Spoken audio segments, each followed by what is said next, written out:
Practice Podcast, where we cover the only sport in the world where there is no practice. With your mini rod driving host, Adam Kester, Tyler Slaw, and Chase Richardson.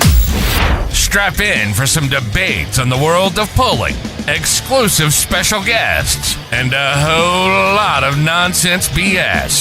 The No Practice Podcast starts now.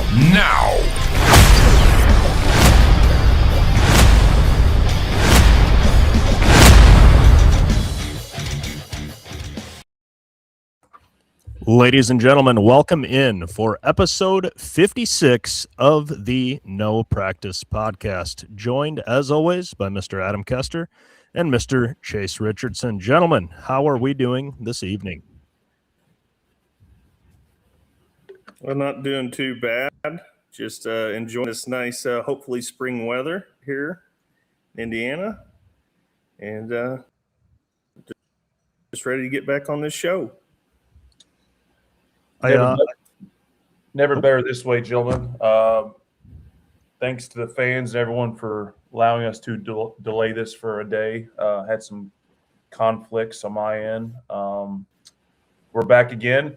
Big news. I know you all always give me a hard time about our audience, but we have been notified. We have reached the 50,000 plus download plateau. That's just on Apple and Spotify downloads alone. Obviously, our biggest draw is Facebook and YouTube, but the No Practice Podcast fandom is very real. We love it. We appreciate it, guys. You weren't in Louisville last week, but like we always say this, but it's people are fans of this. People actually want to take pictures with me, believe it or not, without you two there. So did all you fans make this podcast what it is. We're delighted to get 50,000 podcast downloads.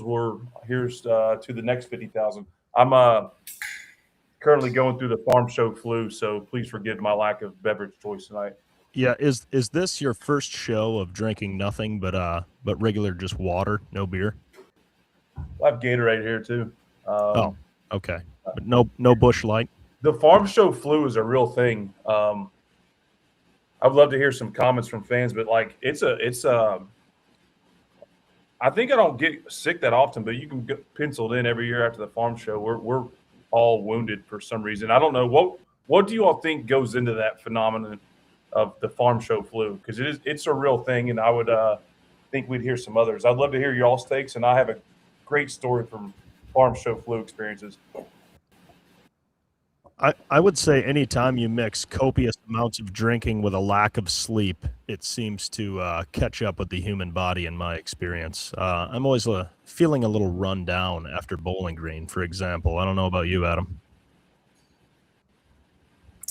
Yeah, I would agree with that, but I think I also agree with that there's a lot of people that don't wash their damn hands, and that probably has something to do with it. So Okay. how come at Bowling Green there's not a Bowling Green flu, but there's a farm show flu?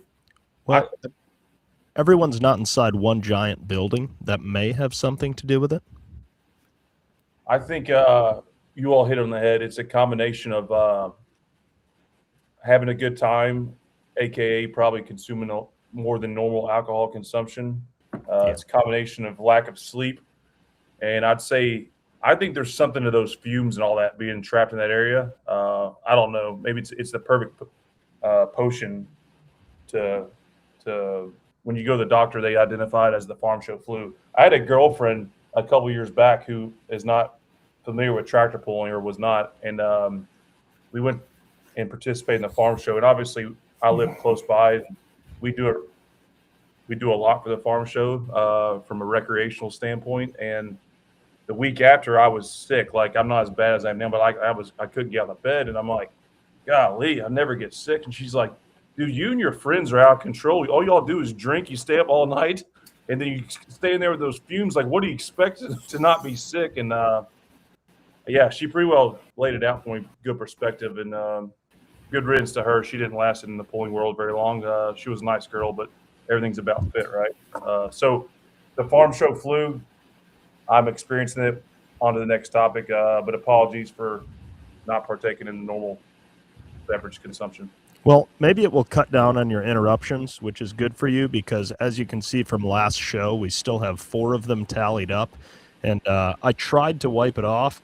Unfortunately, I got my permanent marker and my dry erase marker a little mixed up last show, so I'm going to have to hit that with some brake cleaner in the next 2 weeks to get that off there. So you're already 4 They say, interruptions in the hole. hairspray So you're works too. okay. I'll give that a try. So Chase is on thin ice already. So Adam, I gotta say it was it's good to see you whole and in one piece, not just in cardboard cutout form, but in the body and flesh as well. You had a pretty scary incident here recently, didn't you, sir? Yeah, I sure did. Excuse me for my internet being a little laggy tonight again. Yeah. But yeah, February, I had purchased a gun safe, and I had brought it over to my house, and I was going to unload it. And I got the John Deere tractor out, a 4044M John Deere, 40-horse John Deere with forks on it. Got the safe loaded onto the forks. My buddies had came over and were going to help me transport it to the basement and put it in my basement. And I decided to back down the road and in through the yard because the safe that was 6 foot tall, 42 inches wide and 24 inches deep, weighing about 900 pounds. I thought it'd be best maybe if you transport it back. So if you have to hit the brakes, it doesn't want to teeter the tractor. So I look down the road, I see a car coming. I sit in the driveway and I'll let the car go. And as soon as that car kind of left, I started backing out into the road. And I looked down the road and I saw that there was another, but it was well over a quarter mile away. And the road's pretty flat, so I didn't think too much of it. And on Deere people, B2, not speeding down the road, but not crawling either. And I have about 100 feet in front of the house there to where I need to go before I go around the telephone pole through. And I look over to the side of the gun safe, and I see the car has crested the hill in front of my mom and dad's house. We're about, still about a quarter mile away. And I'm backing up, and I look around again, and I see that the car is about halfway to the driveway at my mom and dad's. And so I continue backing up. I look around again, and I notice that the car is at the driveway. And I'm still in the road, still backing up. And I'm looking into the traffic, but I'm looking into the other lane, waiting for the car to come around me. And the car, I never see it. So I look around last time, and he's running about 50 to 55 in my lane. Never saw me and ran into me head on. Luckily for me, I was going backwards. I did have a 900-pound safe on the front, and the guy was driving a Hyundai Ioniq, whatever kind of car it was. But you can see there in the picture that he hit me. I mean, smoked. I was able to, and there's some hills behind me there, so I was nervous, and I jumped off the tractor. Unharmed, didn't get thrown off, didn't get anything. I jumped off tractor and went to check on the guy. He had hit the windshield and the airbag had went off. But if you look behind the car there's some hills, and people do drive pretty fast down the road at times, even though the speed limit's 40 mile an hour. I decided to get the tractor out. We didn't get hit coming the other direction. But needless to say, a Browning 49T safe and a John Deere tractor loader probably saved my life. Or I never would have saw my 40th birthday. So this was 3 days before my birthday. Needless to say, it was a pretty scary incident, but I am unharmed and alive and kicking. So one hell of a way to start off a Sunday afternoon, I guess. Jeez. Well, firstly, Adam, as mean as you are to me on this podcast, I'm really glad that you are okay. That seriously, everything could be taken from us in the blink of an eye. I think that's a cliche you hear often, but glad you're okay. That's safe. Pull that picture back up. That's safe, because I was actually at Adam's house and seen this in person. Like, that's destruction right there. And like, what exactly is that made out of, Adam? Well, it's Probably 12 gauge steel and concrete board, and it's amazing that a car traveling that fast. It was like a telephone pole. It pushed me back probably 20, 25 feet and kind of turned the tractor a little bit. But I think between the hydraulics on the loader, the hydraulics were out a little bit. So that was probably a little bit of the cushion. And then that's safe, man. It's pretty amazing. He spun around. I don't know. It was a pretty unfortunate deal. Just glad he's all right and I'm all right. But, I still didn't get my damn gun safe down in the. Did he admit that he was just like on his phone? I'm gonna leave it at what it is. I mean, I want to say that potentially there was some going on. Supposedly the cop gave a sobriety test and everything was okay. I mean, I don't know. He never really gave a good explanation. He hit the windshield so hard coming up he thought he was coming the other direction. Like direction he was going after the accident. So he refused medical treatment. I honestly just bumped my leg on the tractor's basically not going to say unharmed. I mean, my knee hit the console area and busted a little bit of plastic. In the loader, it bent the hot cylinders, like it shoved it over, and then it bent the hydraulic cylinders, and it crumpled the armature for the loader. It bent that, but it's kind of miraculous that that's all that happened. Another thing I think that helped is that I knew I was going to get hit, because if I was just sitting there, I probably would have been a lot worse off. I actually had time to brace. I thought about bailing, but I didn't know. I really was afraid that it's really amazing, dude. Like, it slows down enough for you to get a couple through your head, but that's about it. I did think, this is it. I'm going to die. Is what definitely crossed my mind more than anything. But I wanted to jump off. I was afraid I didn't know what was going to happen. So I just kind of held onto the steering wheel and kind of came up out of the seat a little bit and went along for a little bit of ride. It put me back and just to the side a little bit. I mean, it spun him around and put him in the ditch. So very thankful. I want to thank Browning Safe Company. That safe This is the part in that John Deere tractor, cool. Definitely. Yeah. But Adam, I think it's worth to share. Give Browning a nice shout out of what they did when you notified them or called them. It's your story to tell, but I think that's pretty cool. Yeah, I mean, I just reached out because I felt in my heart that, like, man, I really them. They built a nice safe. I mean, to get hit car was pretty. I mean, so I kind of just reached out to them and didn't think much of it. Well, like 3 days later, they called me and they're like, "You have to tell us about the story." And I kind of told them about it. And this is great. I'm glad you're okay, but like, this is great publicity for us. You know, like, our competitor takes a 200 block and drops it on to show how they cave in and stuff. They've never had a car run into one. So, and for that to happen, so they were generous enough. They're going to get me another safe. And I greatly thank them for that. now a basement because everything's thawing out and it's just mud. So I'm very thankful for that. And, like I said, John Deere too, building a nice, strong tractor.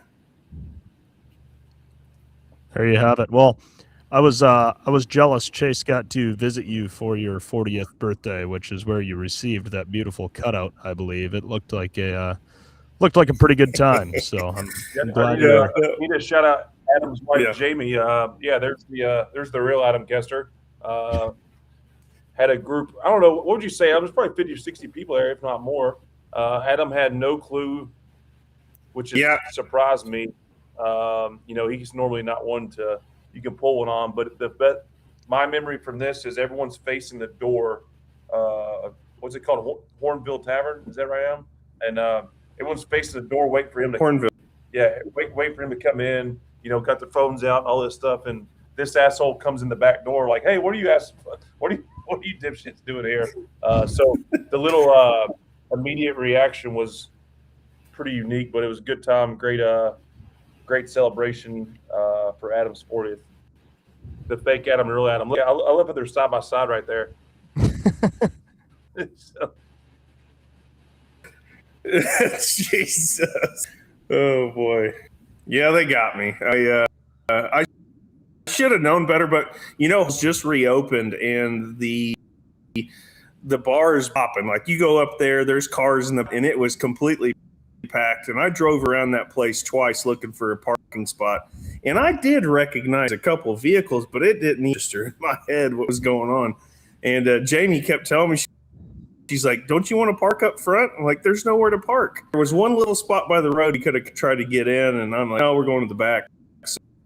So I think she was fumbling trying to tell that I was coming in the back door, but I caught her, and she definitely surprised the shit out of me. So I told her I didn't want to do anything. I didn't want parties. I didn't want anything. Just want to have a nice little dinner and all that, but ended up being pretty good. Chase was supposed to come and stay at the house, I think, and I think he got stuck at the Hornville Inn. So glad he was able to come and hang out with us. It was a good time to be had by everybody. Yeah, it's the Hornville flu. It's the Hornville Farm Show flu. You'll have that for sure. Yeah, I was sad I missed that. I was down in Florida for an event called Sick Week, which is like a drag and drive deal. I wasn't racing in it. We were just kind of following it along for the car show portion. And it was pretty cool to see like the guys from 1320 were there. Same crew that was at like Bowling Green shooting some footage and stuff like that. And it's pretty wild to see people with vehicles that will run like a 6-second quarter mile, then just be driving down the freeway next to you. So how many like patrons like yourself and your dad were there, like following? I forget. So they do a thing called Sick Ward where you can enter like the car show portion of it. So you're still driving from racetrack to racetrack. I think we put on right around 1,000 miles in 1 week, driving from all the different racetracks, and there's different checkpoints that you stop at and stuff like that. So there was probably a couple hundred vehicles in the car show, and I'm going to say at least 200 to 300 cars that were racing the thing, all broken up in different classes. So, and all of that takes place in Florida, right? Yeah. Well, Florida and Georgia. So South Georgia. Yeah. Yep. It was. What else has been new in your world, Tyler? Just getting ready for tractor pulling. We just got our spare put together, got the heads on it the other night. Got a new crank in it. Just trying to get things ready. Here's an interesting question. I feel like it's recently been a hot topic. I saw Steve Morris do a video on it about leaving your rods torqued for extended time, like longer than 6 months without a heat cycle. And it got me thinking, we just put together that spare motor that hopefully we are just going to put into the trailer and ideally never run it all season. And in Steve's video, he even gets a hold of Clay Millican, which that's a Top Fuel car, of course. And they said that even if they put a fresh motor together and they're in the staging lanes to run it and something happens and they have to take the car back to the trailer, they will not even leave their rods torqued overnight in something like that. In your guys' tractors, your spare motors and stuff like that, will you torque a set of rods and leave it for a year and not think anything of it?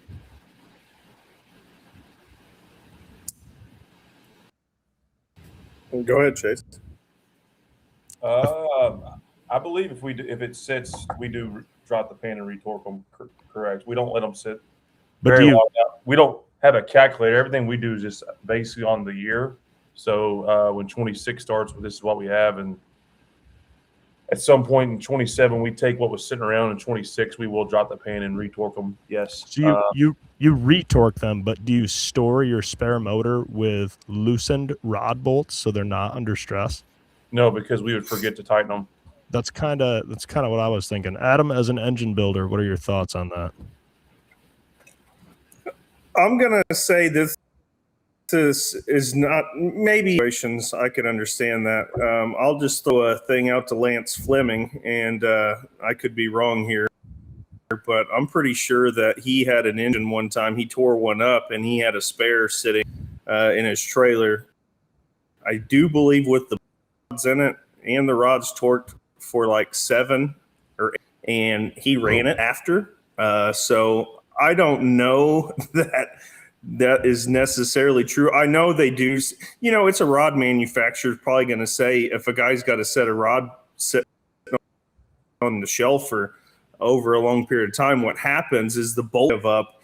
It's the aluminum cracks under stress for a long point of time. So I'm not going to say that it's totally untrue, but I think that guys can blow a bit bigger than what they may be.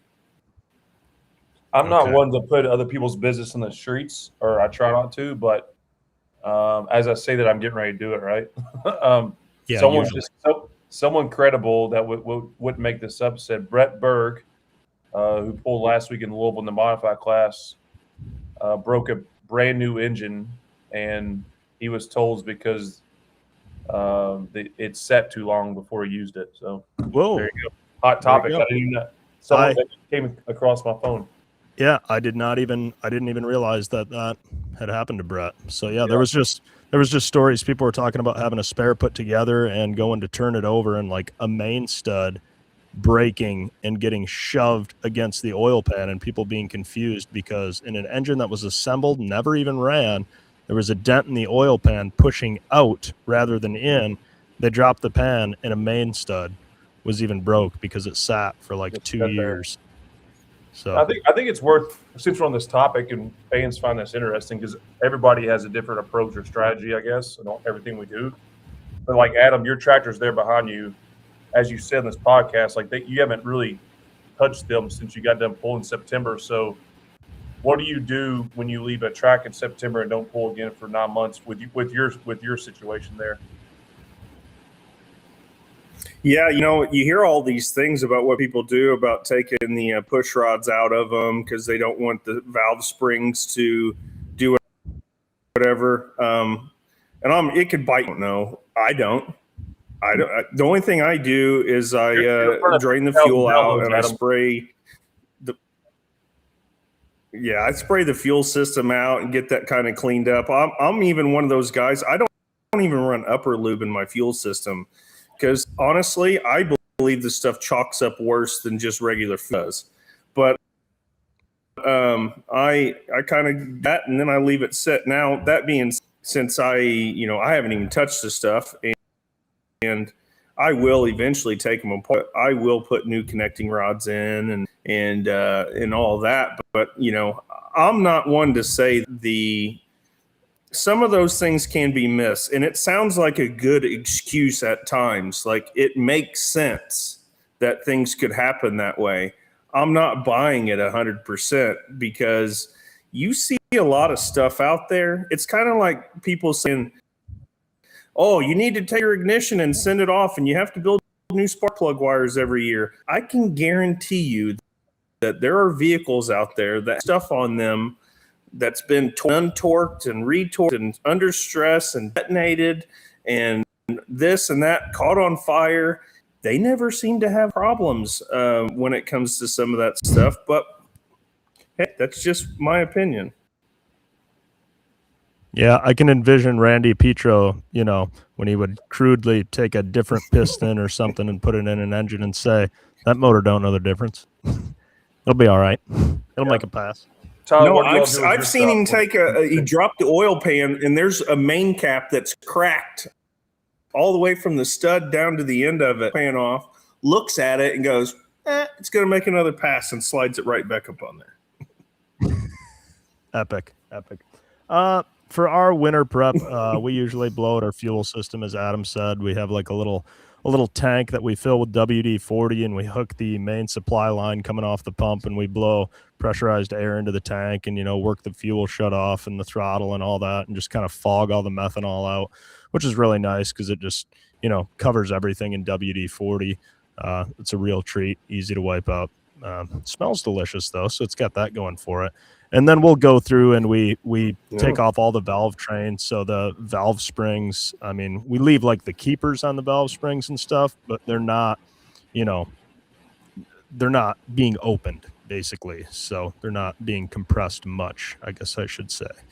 So, but unfortunately for us, we had some stuff tore up at the end of last year. So, I mean, we got several blocks back from Brad Anderson, and we're just starting to roll through. And that first camshaft that we degree every year is always a bit of a struggle for Bruce and I. Kudos to him because I was at work, so he continued trying again and again, and messaging our boy Shannon to make sure it's sufficient and to his liking, because we are not engine builders, we are simply engine assemblers. So we're working our way through it. So we'll put new rods in my motor that I ran last year. And yeah, get a fresh bullet together for Bruce. And it's that time of year. It's time to get to getting, because especially Adam and I got the invite to the Pullers Championship. As per usual, Chase did not get the invite to an event, but Adam and I will be there. We can tell Chase how great it was, and we can say, sorry you didn't get the invite, Chase. At least they answer their phone when you call. Well, yeah. Chase, are you going with the two-wheel drive? I don't. Probably not, to be honest. I don't know. Haven't put a lot of thought into it. We want to get through Florida next month, and got about 2 months there before it gets real crazy. So, not saying yes, not saying no, but I would say probably not. It'd be a good place to check if the ignition works. Oh, yeah. That's funny y'all said that. We there is probably a such thing as overkill, because that thing was running fine the end of the year, and took the ignition off, got sent off, put all new plug wires on it, put everything tip top on it, and showed up there in Freedom Hall, and she showed her face. So maybe that's something that, as Adam said, we keep your hands off of it, it won't screw up, right? Is it fair to say that we may have a return of a segment we would refer to as the Hater Inbox showing up this evening? I believe that was facilitated by the back-end coordinators. I don't know if we have our plus one on here yet backstage. We might want to roll into some fan questions first, but if not, we can – they're still not here yet. We can dive into that. Okay. Well, before we dive into Chase making excuses for his farm show performance, which I think is where that's going, but more on that later. We've got some fan questions to roll into here. So if we can throw up some of those, Adam, why don't you get Starlink for the shop? If the internet is so bad, I have it on my house and it works great. Love the show. Adam, thoughts on your piss poor internet? Adam, wait for the 2-second lag first for your response. Yeah. 1, 2, 3. All right, there he is. Yeah. Well, yeah. So here's what I'm trying to do is internets, and I am currently that. I was about to reload actually. So I don't need 3 internets. I just need the 2 that I have to work properly. So I got an idea who this is from. So thanks, buddy. I'll work on that. I promise it wasn't me. All right, next question. Adam, I run a mini rod. We run on asphalt. I run a 406. What cam should I run to get the best RPM and power? Awesome show. That's such a vague question. Like, what stroke are you running, right? Like, burn on asphalt. I have no idea. And I would also say that may get one to where it doesn't rev up all the way. So maybe it'll stay hooked on asphalt. So that's Thank you for the question. My question. Not To this really guy, sure. What rod you run on asphalt? Yeah, I think we need to get this guy on next show and ask him about pulling on asphalt. It's in Wisconsin, if I'm Yeah, I going to wanna see guess. that. It is funny though. What's the best cam? Like I recently put together an LS engine for an old pickup that I'm going to put it in just to romp around, and the amount of people that are asking what's the best cam, and so there's even a guy I think it might be Richard Holdner, maybe it's Sloppy Mechanics, that literally came out with a camshaft that's literally just called the best cam, so that when people ask what's the best cam, he's like, yeah, I got you covered. We actually have something called the best cam. Great marketing. It really is. Marketing for LS cams is wild, though. I don't know if you've ever looked at them, Adam, but they have the most hilarious names, like George Choppington, and just it's all over the place. It's quite hilarious. I'd look into it. They even have a camshaft referred to as Truck Norris or Bigfoot's Dick, even. So it's quite a variety there. All right, next question here. Bigfoot's what? Yeah, you heard me, Chase. A few episodes back, Adam referred, this is an Adam heavy question segment. Adam referenced how important having good help is when going to a pull. What does that look like? What are the duties / responsibilities of someone tagging along with a team? How much harder would pull day be without help? Best regards, Luke C. Adam, take it away. Well, it's because I don't have a lot of help. People that I do have help, he's the maintenance guy. Like, he's the one who makes sure that the trucks, the oils changes, the generators service, trailer generator service. He always keeps up on the air pressure on the tires, just doing random maintenance on the vehicles, because if you can't get to a pull, then it doesn't matter how it is on the pulling vehicles. As far as the regular maintenance of just help, good help is very hard to find. I feel very fortunate that I have a lot of friends that like to come around and help me with certain things. Last night, my buddy Tyler helped me put the rear end back. That Chase, my other good buddy Richardson, brought back my end stuff from Modern Machine so I could put my stuff back together and tried to get to Florida. So he's being very generous, but it takes a village of people to help. I wish it was easier to do all of this, but really good help is hard to find. Toby is my savior. I couldn't do any of this stuff without him. My buddies that come over and help, they help just simple things on and checking this or that, or helping me put a transmission in or rear end, or, just giving me company so it doesn't feel like you're just doing. I mean, there's a lot to it. What do you guys think about it? I gotta say, Adam, with your near-death experience, you're like a changed man now. You're giving compliments. I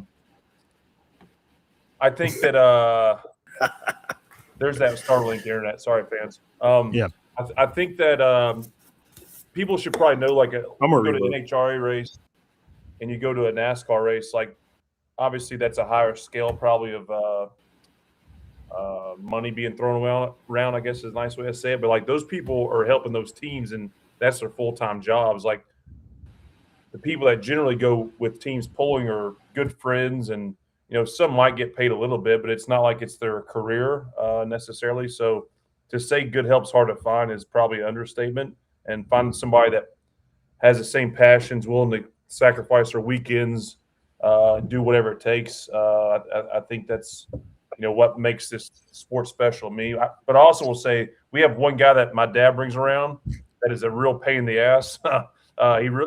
He's really hard to keep clothes on. But outside of that, our team has great people help us, and we wouldn't be able to run all the shit we run without them. So there we go. I love it. We see Kurt Jacob writing in, Donald's warranty on that ignition cost you 5 foot and a win, Chase. That sounds about right. I was expecting for Chase to say, when it comes to good help at a pull, you're going to want to find a guy that's primarily shirtless most of the time, absolutely murders the beers in the cooler, and chooses to sleep outside in a sleeping bag in a chair, But in addition to that, I feel like Chase always has some pretty good food over at his place as well. They know how to bring a post-pull meal, if you know what I mean. But it's really like the carnival. When you go to the carnival, you see a little bit of everything. It's the same whenever our haulers roll into town, from good food to animals we call pit crew. Absolutely. Yeah, for me, it's definitely a couple of buddies that'll show up, whether they come to the pool with us or when they get home. I have to mention Mr. Farmer Bruce. I mean, if it wasn't for him, I wouldn't do any of this. He's the guy that's always changing the oil on the generator. You know, if we got to go get different tires on the semi, or, you know, get parts to put brakes on the trailer, that's keeping the rig going is a task a lot of people, I feel like, don't think about, and it's often missed there because it's just a lot of crap you're bringing with you. It's a lot of weight going up and down the road, and even keeping that thing serviced and ready to roll can be a task of its own. But yeah, if it wasn't for the random people that would show up, it would be a pretty miserable process. I'm with Adam on that one for sure. Good All question. right, next question. What's that? Says a good question by Luke. Yeah, great question. The National Farm Machinery Show was a great show. My question is for Adam. What motors were on the Long's new tractor? The heads look different. I would have to say that that's not anything new. That tractor, it's kind of crazy how this whole story started. So a few years back, Simons built, they bought a chassis from, I do believe, the Boyds, and they put together a tractor that they ran for a couple seasons before they purchased the one from Ricky Long. That tractor RJ sold to the Walsh brothers, and they ran it as the Irish Challenger there for a couple years. And Keith and Ricky Long actually purchased that tractor. Now, when they purchased that tractor, they just took the engines off of it, which two of the engines were forward rotation and two of them were reverse rotation. So they brought the engines here. We switched some stuff over. And he put it on a brand new chassis with crank to crank, much like the Simons tractor is that they sold them. And yeah, it's a brand new build, and the engines are a few years old. They're actually, what's funny about it is Long sold their engines to RJ. RJ's engines were newer than the Long ones were. And so for that thing to go back and forth like it has kind of been pretty funny to me. But it's top-notch stuff. All the stuff in it is, you know, really good, up-to-date, current, everything. So it should be a very potent tractor when they get it figured out. Adam, someone asked me this last week, and you're more of an expert to answer this than I am. They converted two of the engines to regular rotation, which is clockwise for those that are following along. Right. A lot of modifieds run some sort of, not all of them, but some run a reverse rotation, counterclockwise, or normal rotation. Do you have any data or have any proof? Does the engine make as much power turning backward as it does forward? Yeah, I think it's very comparable. I've never, I think I could be wrong, but there are people that have dynoed them backwards, so they should be able to tell you a little bit more there. I will tell you this, our engines, we don't have to do as much as some of the other ones. Like I've heard that some of the Chrysler-based engines, they'll actually drill the oil holes in the crankshaft differently for reverse rotation. On our engines, we just run the regular crank that we run on the regular rotation engines, and then we change the camshaft, and the oil pump has to be changed because the engine's running backwards, so you have to drive the oil pump from the other side to get it to have correct suction on the oil pump, and then the ignition runs backwards. So a lot of the time, what you'll do is Chevy runs clockwise and Hemi runs counterclockwise. So where you would normally run a Hemi mag on there, you run a Chevrolet mag and just plug it up, you know, in the correct firing order. And then you have to have a oil pan that has a windage tray and a windage scoop on the opposite side of the oil pan as a normal rotation, and then the idler bracket is different because the belt is facing the other direction. And in terms, the blower has to be changed to run reverse rotation. It is actually very complex to switch one back and forth, but I think the performance is very close on both engines. Adam, I love how you said it's not that big of a deal to change, and then you went through like a 45-second drill of the million things that had to be changed. I'm being a smart ass, I guess it is pretty complex. I mean, Tyler, if you're confused on how to degree a cam on a forward rotating engine, imagine doing it backwards. It is a nightmare. I shouldn't even say we're confused. We're not quite as stupid as I try to lead on, but what's always tough is when it starts out and he's like, all right, you're going to want, the intake at 50 thousandths of lift at X degrees, but then also, see where it's at 50 thousandths before close, right down that degree. And then same thing with the exhaust. And then it's like, all right, well, the intake's kind of where we want it to be. But when you factor in the other three positions, we're really looking for the intake to be closed at kind of this degree. And then you got the whole after top dead center, before bottom dead center, or vice versa. And so it's almost like you've just got this group of 4 events, and you're like, well, in theory, I kind of want this event to happen here, and I kind of want this event to happen here, but we're not about to regrind a camshaft. We're just moving the whole group of events together. So it's almost like you're kind of taking an average and then deciding where it needs to be. And then meanwhile, you go to bolt together an LS engine, and it's just like, line up the 2 dots and bolt it together at X foot-pounds. And you're just like, well, doggone, that's pretty freaking easy to slap a motor together like that. So on this reverse rotation, this is probably a topic we haven't talked about much through 56 episodes, but the answer, the only class I guess I know of is multi-engine tractor classes that utilize a reverse rotation engine. The answer that I think you would get from the competitors of why they do that, I don't think it would be the same answer all the time, because I think sometimes it's, the torque of the tractor obviously is probably the first thing that comes out someone's mouth. But beyond that, with those gearboxes to work efficiently, you almost have to have something running backwards, right? When it's all tied into one. So, or you have an idler, basically. Correct, but there's multiple. I bet if you polled people, you wouldn't get the same answer all the time. Yeah, I would agree with that. I know my father used to run reverse rotation motors on his multi-engine tractor as well. And, I mean, when you really think about the basics of it, I don't see why it would make any worse power. Like the supercharger rotors are the same. You're just driving off of the opposing rotor, to keep the direction the same. Yeah. Obviously the camshaft, everything Adam mentioned, but at the end of the day, you've got a cylinder that you're going to fill with a mixture of fuel and air and compress it so much. And that's where you're going to get your power from. So in theory, if all situations are identical, I feel like there is no reason a left-hand rotation motor should make any less power than a right-hand rotation motor. But Adam, I feel like we can't move on from the topic of the mods without saying congratulations on the Minor Brothers sweep of the top 3 in the mods at Louisville. 3. Also, Diamonds, Longs, and Bowens. Pretty cool. Yeah. Also, shout out to Jeff Hurt and the Longs and anyone getting into the mod class right now, because can you imagine watching the dominance of the Simon tractor and thinking to yourself, yeah, I want a piece of that. So props to them for getting into that. Anyway, we got to keep this rolling. Next question here. Hey guys, just calling in to ask you guys are working on the Busch Light Nationals in May. Adam, I know you're involved with this, so just curious. Like I said, very Adam centric.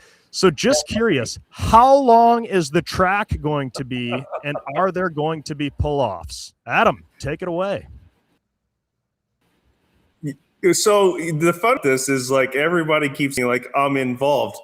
I'm involved because I'm going to be there. I had nothing to do with the ins and outs. That's Mr. Chase Richardson, and that is the facilitator of putting on this event. He does say like this event doesn't happen if you don't show up, which I bet it would if I didn't, but I'm going to be there. That's a great question. How long will the track be? I've been asking that question for the last 3 years. I hope it's 330 to 340 feet. with no pull-offs. Let's see here. What else? There could be pull-offs, I guess. I don't know how you guys would feel about that. I mean, I'm up to run them. I don't care. I'll run a pull-off. That's just more times to sit in the seat, right? So maybe we. I hope. Let's take the tone of what the fans want to see. We got what 3 months? 3 months to the show. We'll try to get feedback and make some decisions based on this podcast. I'm sure I'd say we do the old Chapel Hill rules where it's like the top 3 Saturday night come back no matter what. Wasn't that the thing at Chapel Hill in years past? I don't know about that one, but okay. Well, yeah. It shows you That's what I European know. pulling in general, isn't it? Yeah, pretty much. They kind of do a test lap, it seems like, a qualifier lap, if you will. All right, moving on from that one. Next question. Adam, I love how they always ask you about the track length. Okay.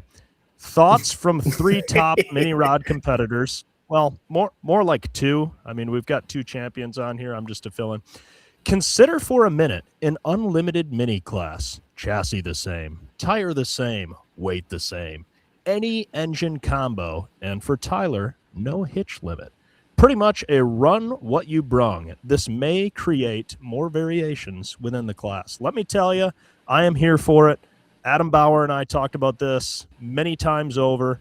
We have said it would separate the men from the boys, and who wouldn't want to see an idiot strapped into a mini rod with a screw blower purging nitrous at the starting line as they get the green flag and they just scatter their shit everywhere. If you want to run 15% nitro, send it. 2050 is the rule. Run what you brung. I think it would be kick ass. Gentlemen, thoughts? It would definitely sell tickets, and it would. It would draw eyes. I'd be all for it as long as the insurance honors it. Adam, what do you think? It's got to be a great concept for a guy that builds engines. Yeah, I'd be all for it, except for the fact that these screw blowers are now like $50,000. So that's kind of a turn off. But outside of that, I think it would be cool to have like an unlimited. Honestly, it feels like it would be a great idea because I always would like to have an unlimited. It's just never going to happen because that's an insane amount of money, and one planetary can basically take your entire I don't even know what your 401k and delete it in an instant. Well, that is true, but I mean, I wouldn't even think you'd need to get a screw if there are basically no rules other than a size constraint and weight. I mean, nitrous is pretty affordable. Imagine just hitting your tractor with like, I don't know, an 800 kit of nitrous. Once you're wide open, front end is up and kind of the engine's loaded down, you're locked into the track, sled's moving good, and at about 180 foot, you just hit a kit of nitrous and that thing just comes to life. That'd be pretty kick-ass.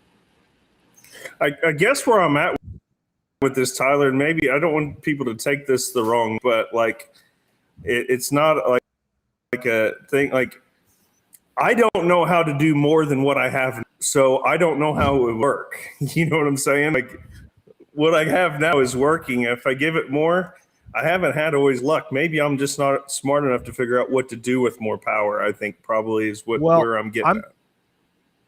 I'm probably not smart enough to realize I would be more consistent if we just backed things off. I know it was last year. Adam even told us, like, calm those things down and go out there and make a lap. And I'm like, yeah, but there's a 5% chance if everything goes right, it's going to be killer. And he's like, well, that means there's a 95% chance you're going to go wreck your shit.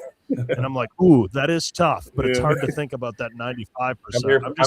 I'm here for the 5%, boys. Yeah, I'm standing there like the guy in Dumb and Dumber, like, so you're telling me there's a chance? That's the story of my life.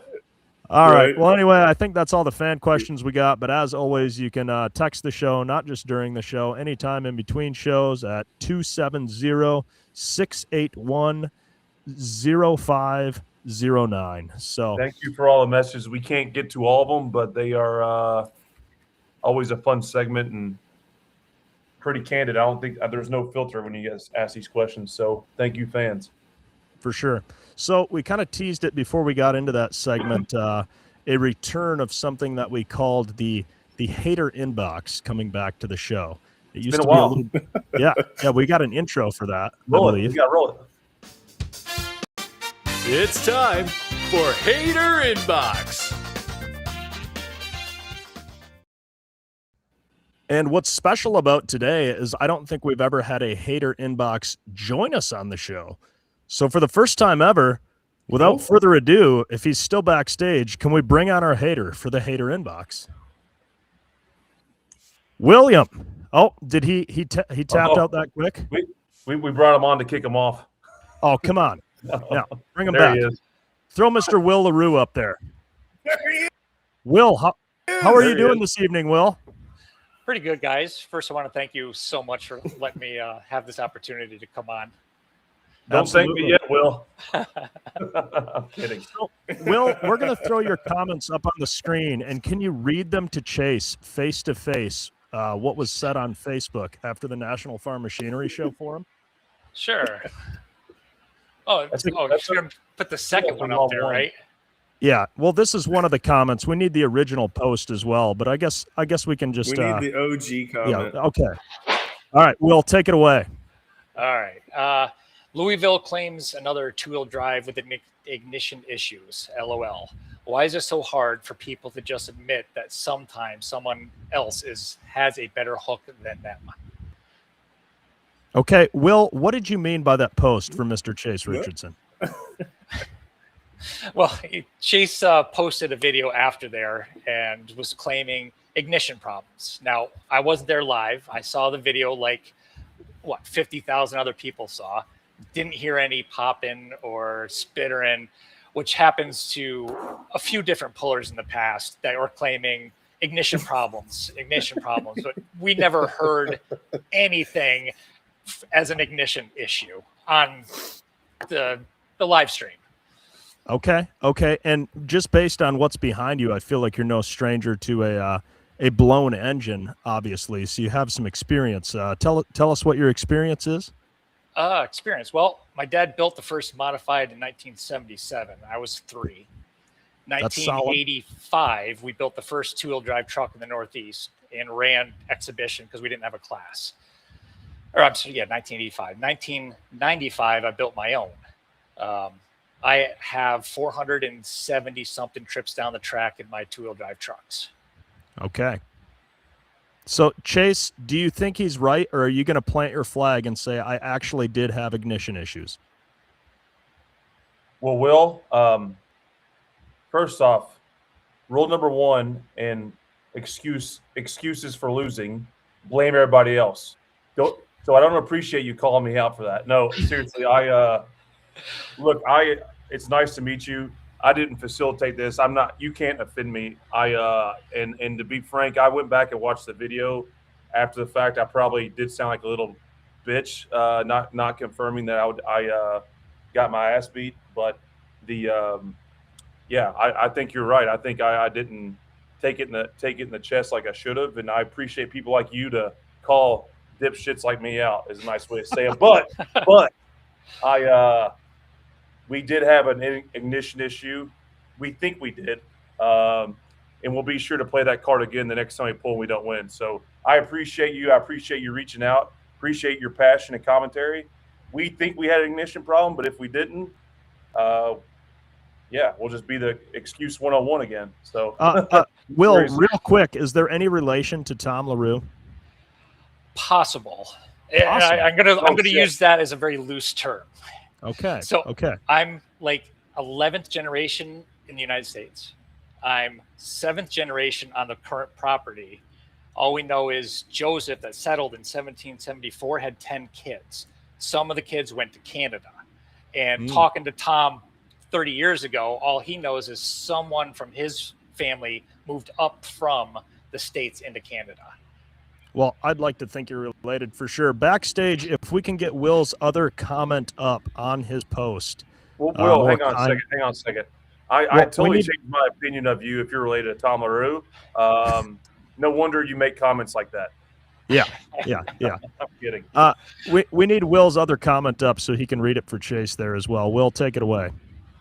It was a response to another Facebook friend. It's not just him. There are a few of these pullers that make these types of comments. He got invited, he competed, it made a great pass. Just not as good as some of the others. That's it, plain and simple. There are pullers out there that would just about give anything for the opportunity to be included just to make a pass at Freedom Hall, let alone a pass like he made. But today's attitude and thought process of everyone is a winner, or I spent all this money, I deserve to win, blah, blah, blah. Oh, Will, do you think that's what Chase was trying to say, that bastard? Yeah. Now's your chance, Will. Tell him.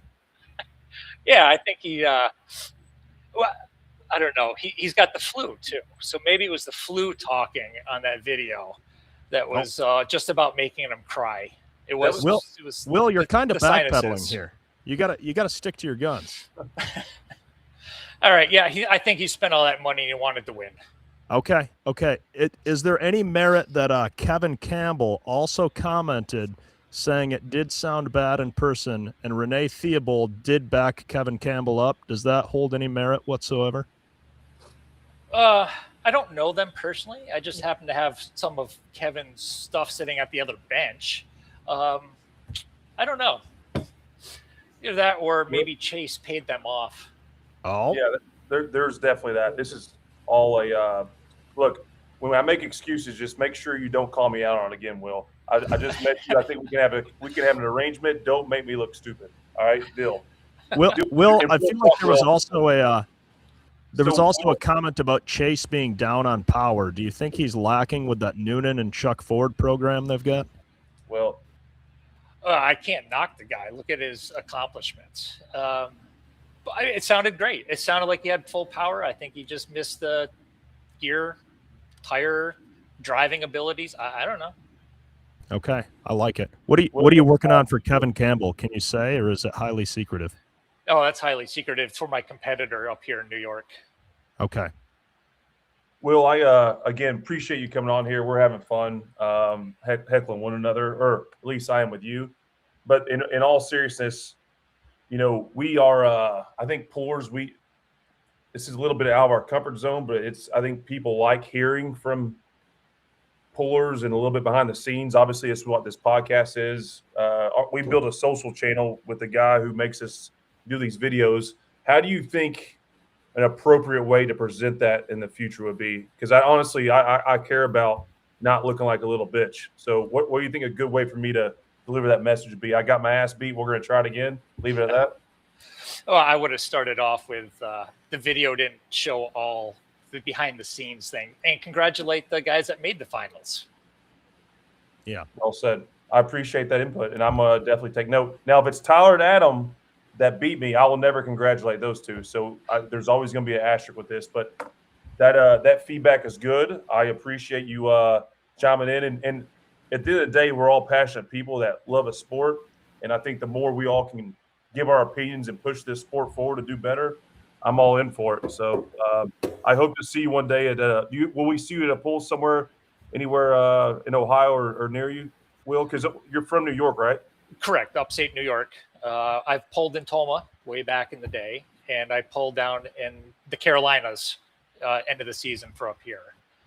It's just my life doesn't afford me to run the national championship much. Will, have you pulled against Chase before? I have not. Oh man, we need to get a grudge match together so these two can face off. That sounds good. Will, Yeah. as a fellow two-wheel drive puller, what advice would you give to Chase to where he could have had a better finish and perhaps made the finals at the farm show based on your analysis? I don't know. Like I said, I've never pulled there. I've never even been there. I'm trying to get there for next year to watch. Okay. But I don't know. Like I said, I don't know what happened from the video. It looked and sounded like a really good run. Well, I'm going to make you a deal because you're going to come next year. You're going to reach out to me on Facebook, and we're going to get you tickets to the farm show. Always have plenty to go around. Because you called me out my bitchness, I'm willing to return the favor by making sure you have a couple tickets. So please make sure you message me, and we'll have a beer. Do you drink beer? I do. All right. Well, I'm drinking Gatorade and water right now, but I'll be ready to go next farm show. We'll meet you there. Appreciate you coming on our podcast. And when does pulling get cranked up for you? Our season doesn't start until beginning of July. Oh, wow. You got an extra month or two than us. Well, as you can see in the back, I got a few to put back together. Yeah. Cool. It's very nice meeting you. Always call me out. See you next February. And if we're ever bumping the road elsewhere, make sure you say hello. All right. Thank you, guys. Have a great All right, night. have a good night. Good chatting, Will. Thanks for coming on. Yeah. I like that. I feel like every hater inbox going forward should be live for sure. It should. But I mean, the guys related to Tom LaRue, I mean, there's the first problem with all this. Yeah. We're gonna have to definitely fill Will's support vehicle with trash if he ever shows up at Tomah, Wisconsin, because that's what we do to Tom LaRue for sure. So Yeah. No, I need to make sure when the idiot that does all this content puts his camera in front of me, I need to make sure that I don't sound like such a bitch. So now, Chase, you're just deflecting and blaming more people. no, it's on me. But Okay. I wasn't thinking really through what I was going to say. He was like, "Here, talk about the Mar show." Oh, yeah. The old ignition issue happens all the time. Well, gentlemen, should we get in? We're over an hour already. I'm not sure how this happens.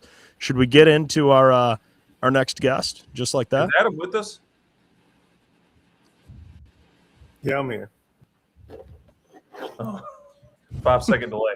Yeah, slight how delay far there. lagged Chase, why am don't you I, bring in our brothers? next guest? Why don't you? 4 or 5. You're pretty lagged, brother. Let me tell you. 4 or 5 seconds. All right. Last episode we talked about. I apologize. We talked about Bowling Green, Ohio, making a big move, and for the first time in history, putting a limit on a class, being the 4-1 Pro Stocks. What better way to discuss it a little further than having the president of the Northwest Ohio Tractor Pullers Association, Dave Schultz, come on to discuss that decision. I think we spoke a little bit on it, like what's this mean now? What's this mean later? And is there a concern for parking spots this year? That's all I'm worried about. So, Dave, welcome to the No Practice Podcast. How are you doing this evening? I assume you're cozied up there in Ohio, in the Bowling Green area. Yep. I actually live about 15 miles away from Bowling Green. So drove through there tonight, was at our building right after work. So it's always nice being able to drive by those fairground grandstands other than seeing them empty. It's just not the same as when it's the third weekend in August. It really is not. And I've been through there in a week outside the third week in August. And it's like that movie with Will Smith where everyone's gone. What is that called? I Am Legend. It's like I Am Legend for a tractor puller. There's nobody there. So, Dave, we'll dive right into it. We mentioned and had a lot of commentary on this. The 4-1 limited pro stocks this year at Bowling Green, their first year, the decision was made that it'll be a limited class size or a capped off class of the top 25 competitors. Tell us about that decision, what went into it, and the floor is yours to speak directly from the source and not a bunch of three idiots that just make up rumors. Well, and when I was because I was down at the farm show on Saturday, and I had probably 6 or 7 different pullers come up and go, okay, you're doing it to the 401 class. Are you doing it to anybody else? I mean, that was the first question. I mean, you got the 2-wheel drive class and the mini ride class that are very large classes. And it was a mini ride puller. I will not say who it was, came up and asked it. And no, this is a 4-1 class only. We are not putting any limitations on any of the other classes. It was strictly just the 4-1 class. It's a new class. Yes, everybody knows parking is a problem. And so not knowing exactly how many people we were going to get, we did not want, I'd love to be able to say everybody that wants to come can come, but you guys know space is a problem. And so we wanted to limit it to 25 because it's a new class. We are not looking at all at any of the other classes. We will not do that. Okay. If at all possible. This was truthfully a parking decision. Parking and also, show length. I mean, we've already got two very large classes. I mean, Super Farm at one point was, I remember the one time there were 72, Super Farm, tractors, years ago. But it was a twofold thing. It was the parking and show length. We want the very best 401 tractors in the country to be there. For sure. Perhaps more controversial of having a restricted class, the decision to eliminate super farms. Yes. It was, we were looking to, we had heard that the class was probably going to get knocked down to a regional class because they had been dropped from some other polls. Oh, And so that went into our decision, and the 401 class is a exciting class. And that was the final, decision maker. It is such an exciting class that, we wanted to give it a shot at Bowling Green. okay. Interesting. So the back on the topic, I know someone asked you. This is a big change for Bowling Green. Do you all sit down every year and I assume evaluate the next year's show? Like, this is what we want to do. I know so much as it's been, I don't want to call it cookie cutter, but it's the same thing every year. Like the same schedule, same class schedule, same everything. Like, do you all go through and evaluate what we want the next year to look at? Because people don't probably have any idea how much time you all work and spend on it at that tractor pull. So how does that work, so to speak?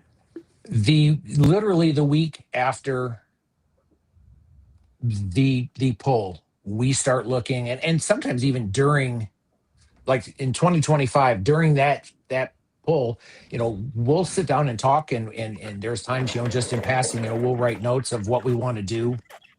And we look at, as this year's going on, we're looking at, okay, what would we want to change for next year? We're already looking right now at 2027, because number one, it's our 60th anniversary, so we want to definitely do a huge blowout for our 60th. But we usually are working about 18 months out.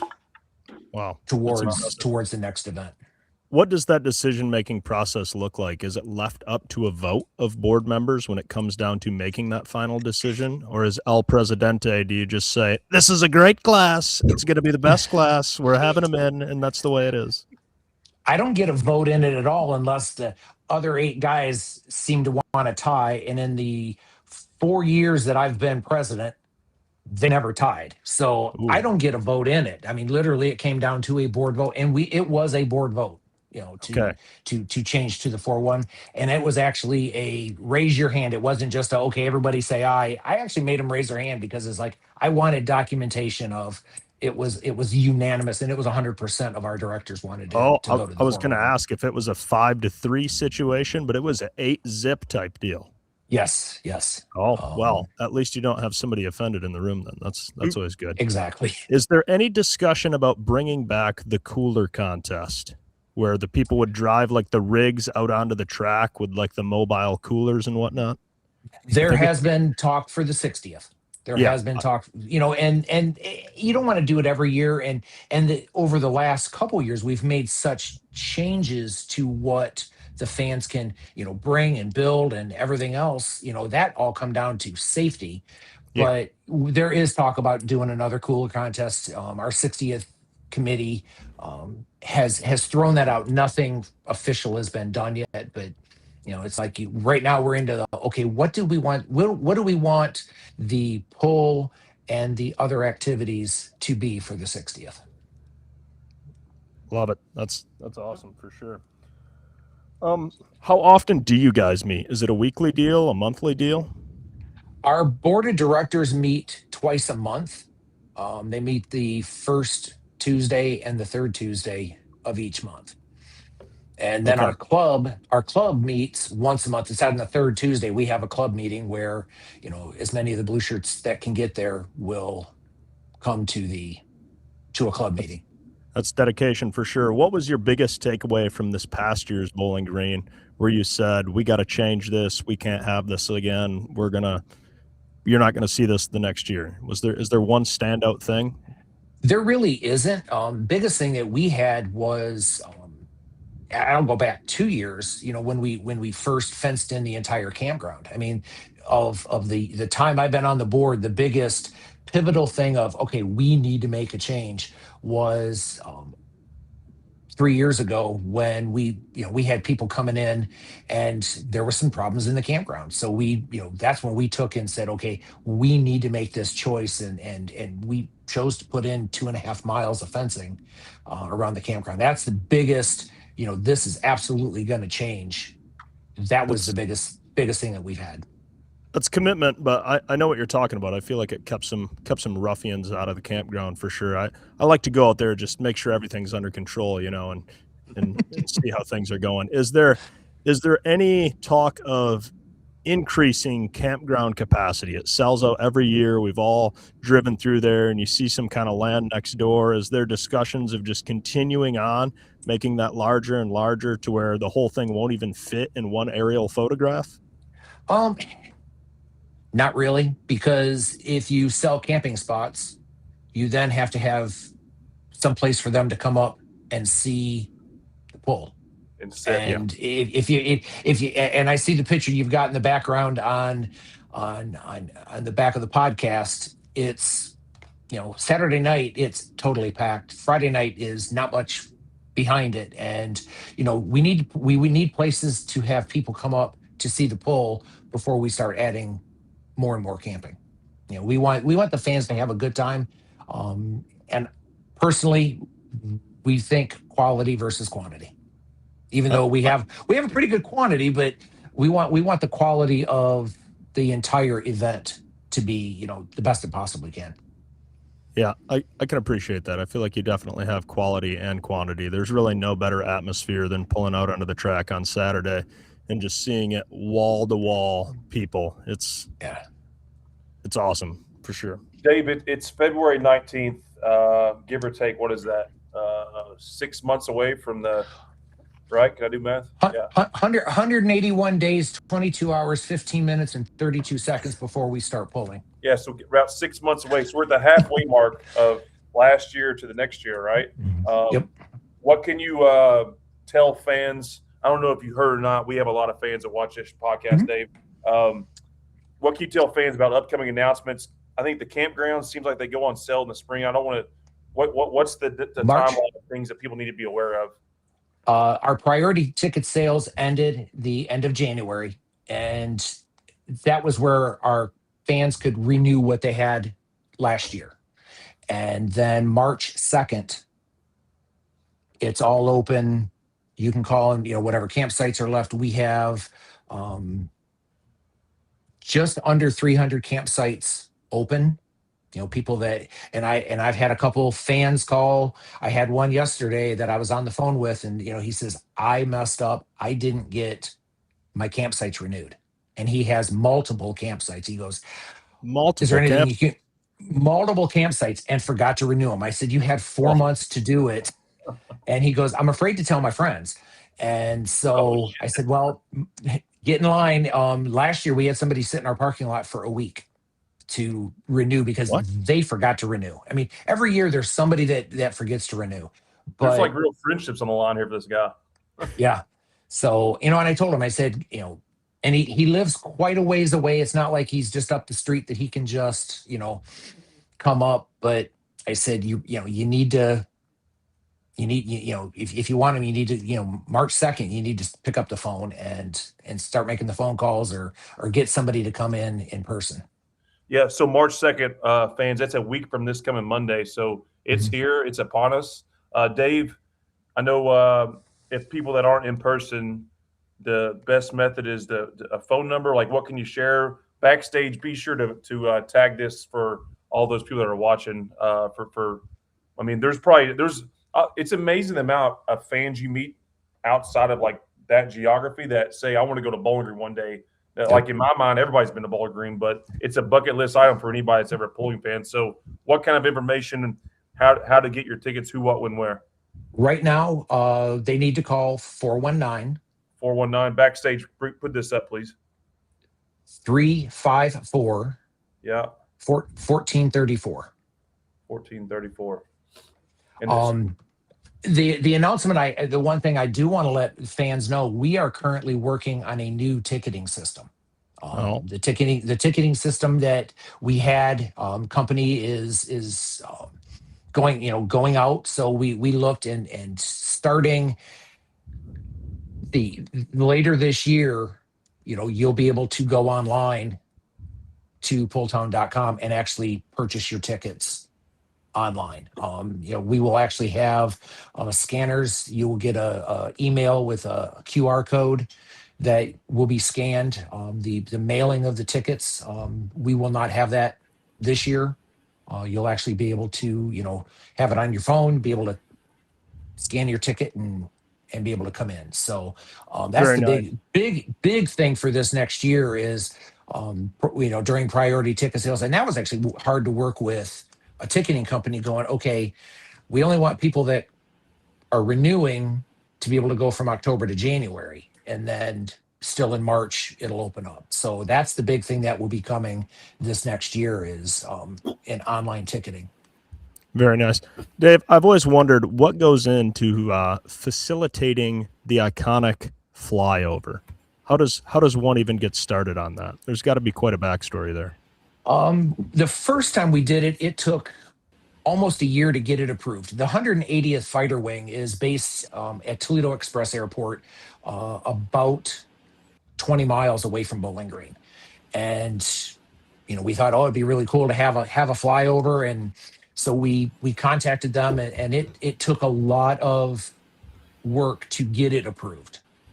Now it's very easy. We can, there's paperwork we have to fill out. The flyover has already been approved for 2026's event. We did the paperwork, we did that back in January, sent that on to, and we basically now just send it to the 180th Fighter Wing and they take it from there, but it has to go to the Pentagon.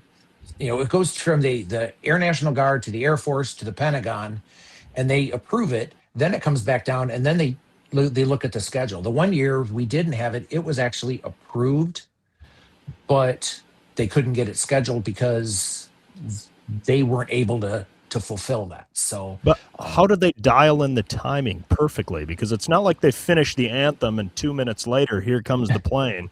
I mean, it is spot on. Like it's a choreographed event. Like, how do you go about that?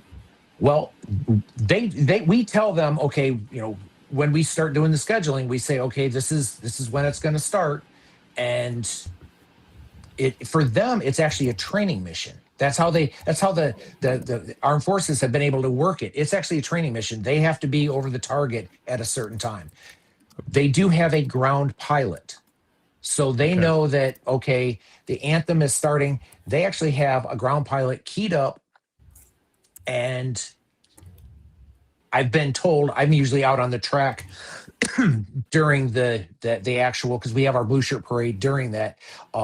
Sometimes the ground pilot is actually singing along with the anthem singer in the microphone to the pilots in the air. So it's like, okay, we're here, and they'll speed up and slow down. They'll speed up and slow down. They judge themselves if they are on target on the last note.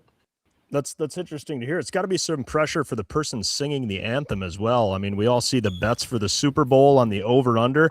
I feel like the person singing the anthem has to have that rehearsed down to the second almost, so that they know right when they're going to end. Here comes the plane. Yeah, we've had two people do it. We've had Abby Hunter, who Abby first started singing. She was 9 years old. And Evie Van Voris is the other one that has sang. I think Abby's done it once, and Abby's done it every other year that we've had the flyover. And it's very hard for them because they have to sing it the same way every single time. Yeah. And it is tough. The 1 year, Abby got a little bit ahead, and you could hear her dragging it out just a little bit to nail it. And but we time that.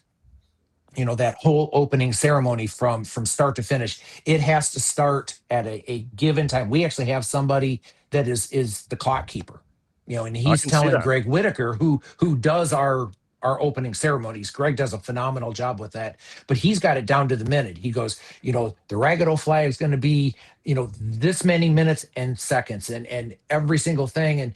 And our timekeeper will sit there and go, you're 20 seconds ahead, you're a minute behind, and they're tailoring it so that literally it's going to happen at a given time. If you guys remember, I think it was 2 years ago, we had rain and we started the Saturday night evening session late. Yes. We were in contact with the pilots because it was like, okay, they're already in the air. And Grease, who is the lead pilot, said, look, we've got to go back. We're just going to buzz the fairgrounds. They were just going to do their flyover. No anthem, no nothing. They were just going to go. And I said, no, that's not going to happen.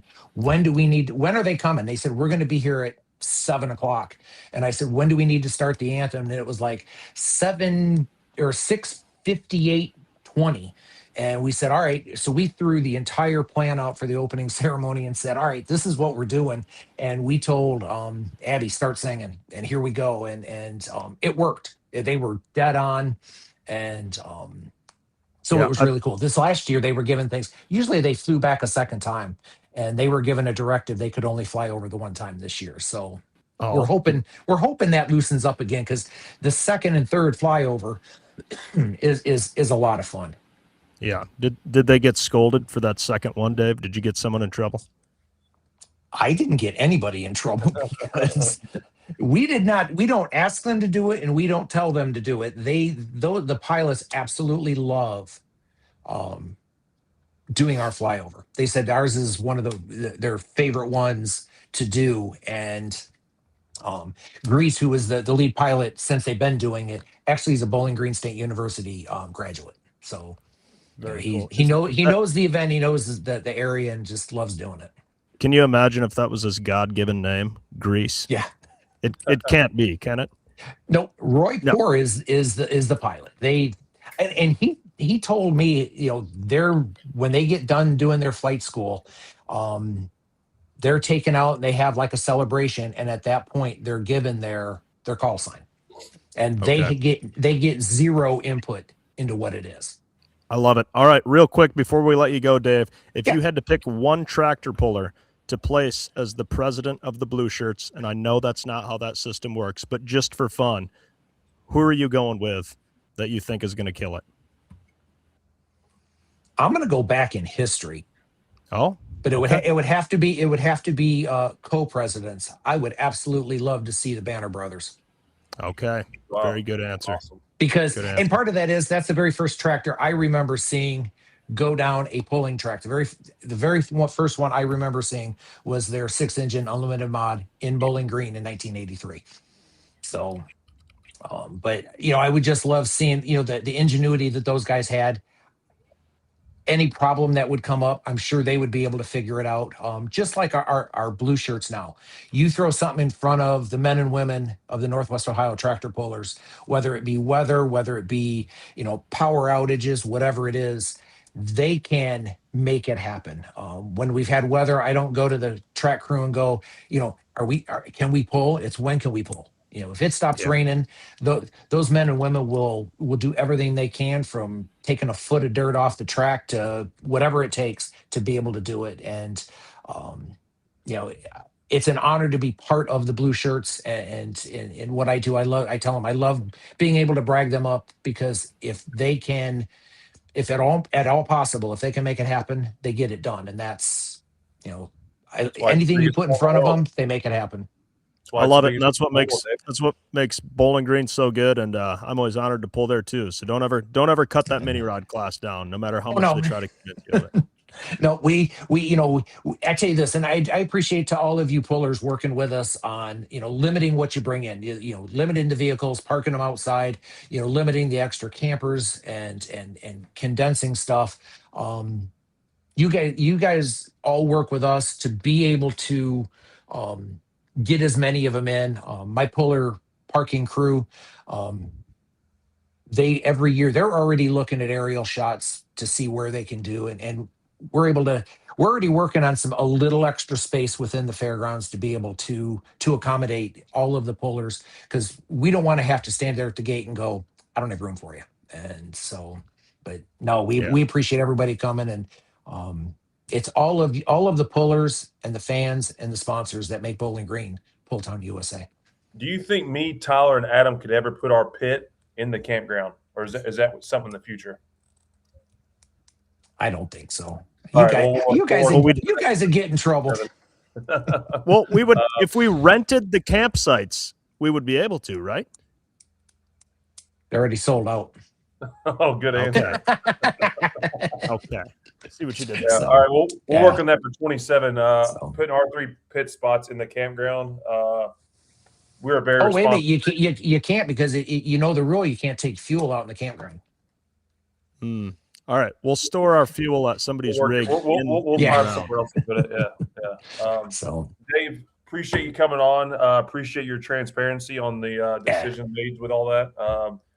Respect it anytime someone reaches out to say, "Hey, I'll just come on and talk about it," because it was a big decision for your group. It was a monumental decision because it's the first time y'all have done it. So kudos to you, kudos to the board and all the blue shirts for all you do and coming out and talking to the people, so to speak. And also the timing, I didn't realize your all's tickets go on sale a week from Monday. So good opportunity for people to know to get their asses in gear and get their tickets bought. So Dave, I'm sure we'll be talking to you at some point. If not, we'll see you at the other thing I think that's really cool about your group or, your directors, you all are very visible. A lot of pulls throughout the summer before we see you. So we don't just see Dave and some others when we get to Bowling Green. These guys put the effort in and get out, and they're a part of the community, though they're not competitors. They're part of our family, so to speak. We just can't call them family for 3 days because they have a job to do, but that's always the middle of August. But Dave, thank you all. Look forward to seeing you here soon down the road. Well, I appreciate you having me on, and anytime you start hearing questions, let me know. I'd be more than happy to come back on. Love being able to come on. Love what your podcast has done for the sport of pulling. It gets it out. I know this is one of the very few times I've actually watched it live. I always listen to it when I'm at work the next day. I put it on. It's great because it's long enough. When I'm running a machine, I can, it gets me at least halfway to lunch or halfway to quitting time. So it's kind of nice. You're one of our 50,000, Dave. We appreciate you. Yep. So, well, appreciate what you guys do. Thank you. Dave. Thanks for joining us. And we're going to want to do the podcast again there this August. We'll get with you the day before to make sure we have everything done. Yep. Yeah. You guys can do it, and looking forward to it. Yeah. Very good. Dave, have a great day. We'll talk to you soon. Take care. In the meantime, I think we've lost our compadre. He's back. Adam, how we doing? Check 1 2. Check 1 2. He went and got a Starlink. I'm about to throw some shit out the door, brother. I think he's MFing a lot of us, but if only we could hear him. Yeah, brother's cursing. He's not getting good internet. Yeah. Dude, that's crazy, the details that go into those flyovers and all that. Not just for just Bowling Green, but any pull, like the amount of details. That's a pretty fascinating topic. That interesting to hear that side of it and how much planning goes into doing all that. Second, somebody needs to tell me why this thing isn't working. Adam, this is the best I've heard you in a while. So we made this show. There's a lot going on. Pulling, wanted to make sure we got a competitor on, one that had some spotlight success last week at the National Farm Machinery Show. We're going to wrap our last segment here with Super Farm competitor, 2026 Farm Machinery Show Super Farm champion, Mr. Josh Miley, joining us. He's not too far from where Adam lives. Hopefully they don't use the same internet provider. Josh, how you doing tonight?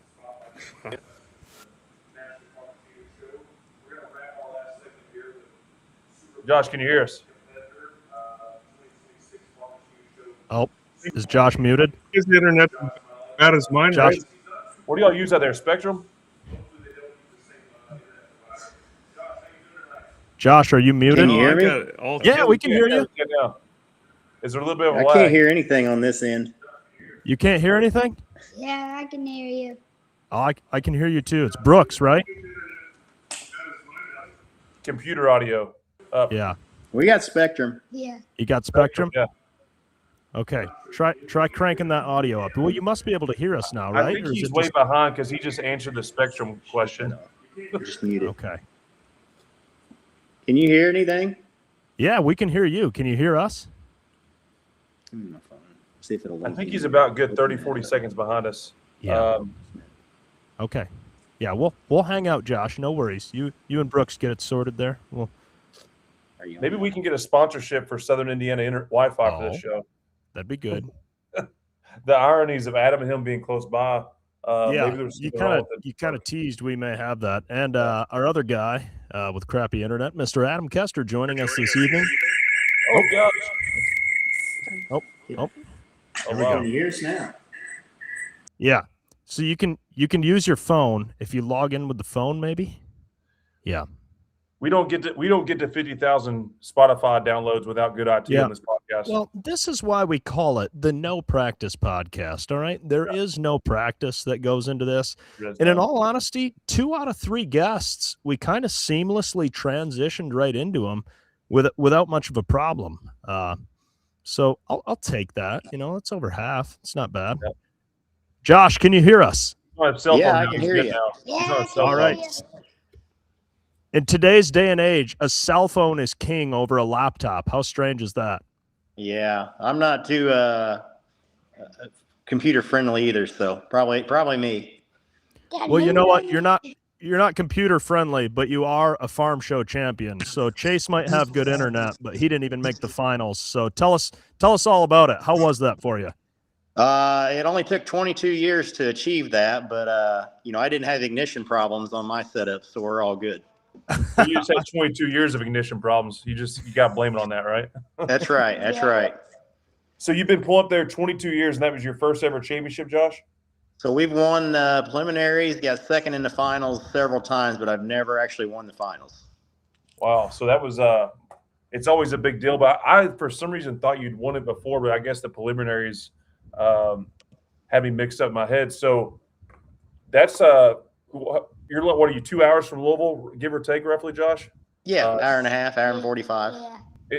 And so arguably, I would say you're about as close as a super farm competing in that event to Louisville, right? Oh yeah, Yeah. yeah. So a hometown pull. I know it's a loosely used word, but I'm sure there was a lot of friends and family there. To be able to win on Saturday night was never gets old winning, but never gets old winning your first farm show. Josh, so take us through the week.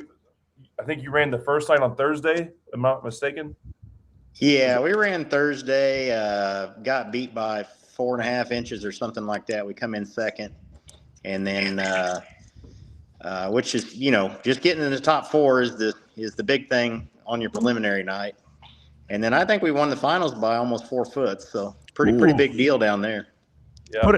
Put it to him, Josh. I heard some rumors online about none of the super farms can pull. They're all illegal. There's only like one guy that actually passed tech. All this nonsense. Can you put it to bed and break it down? Just what that discussion was, what the rule in question is, the interpretation, etc.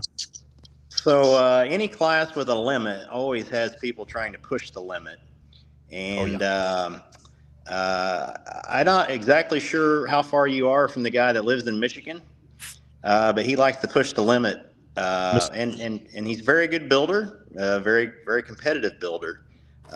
We don't run his product, so we were one of the very few tractors that were legal when we got there. Didn't have to do a thing.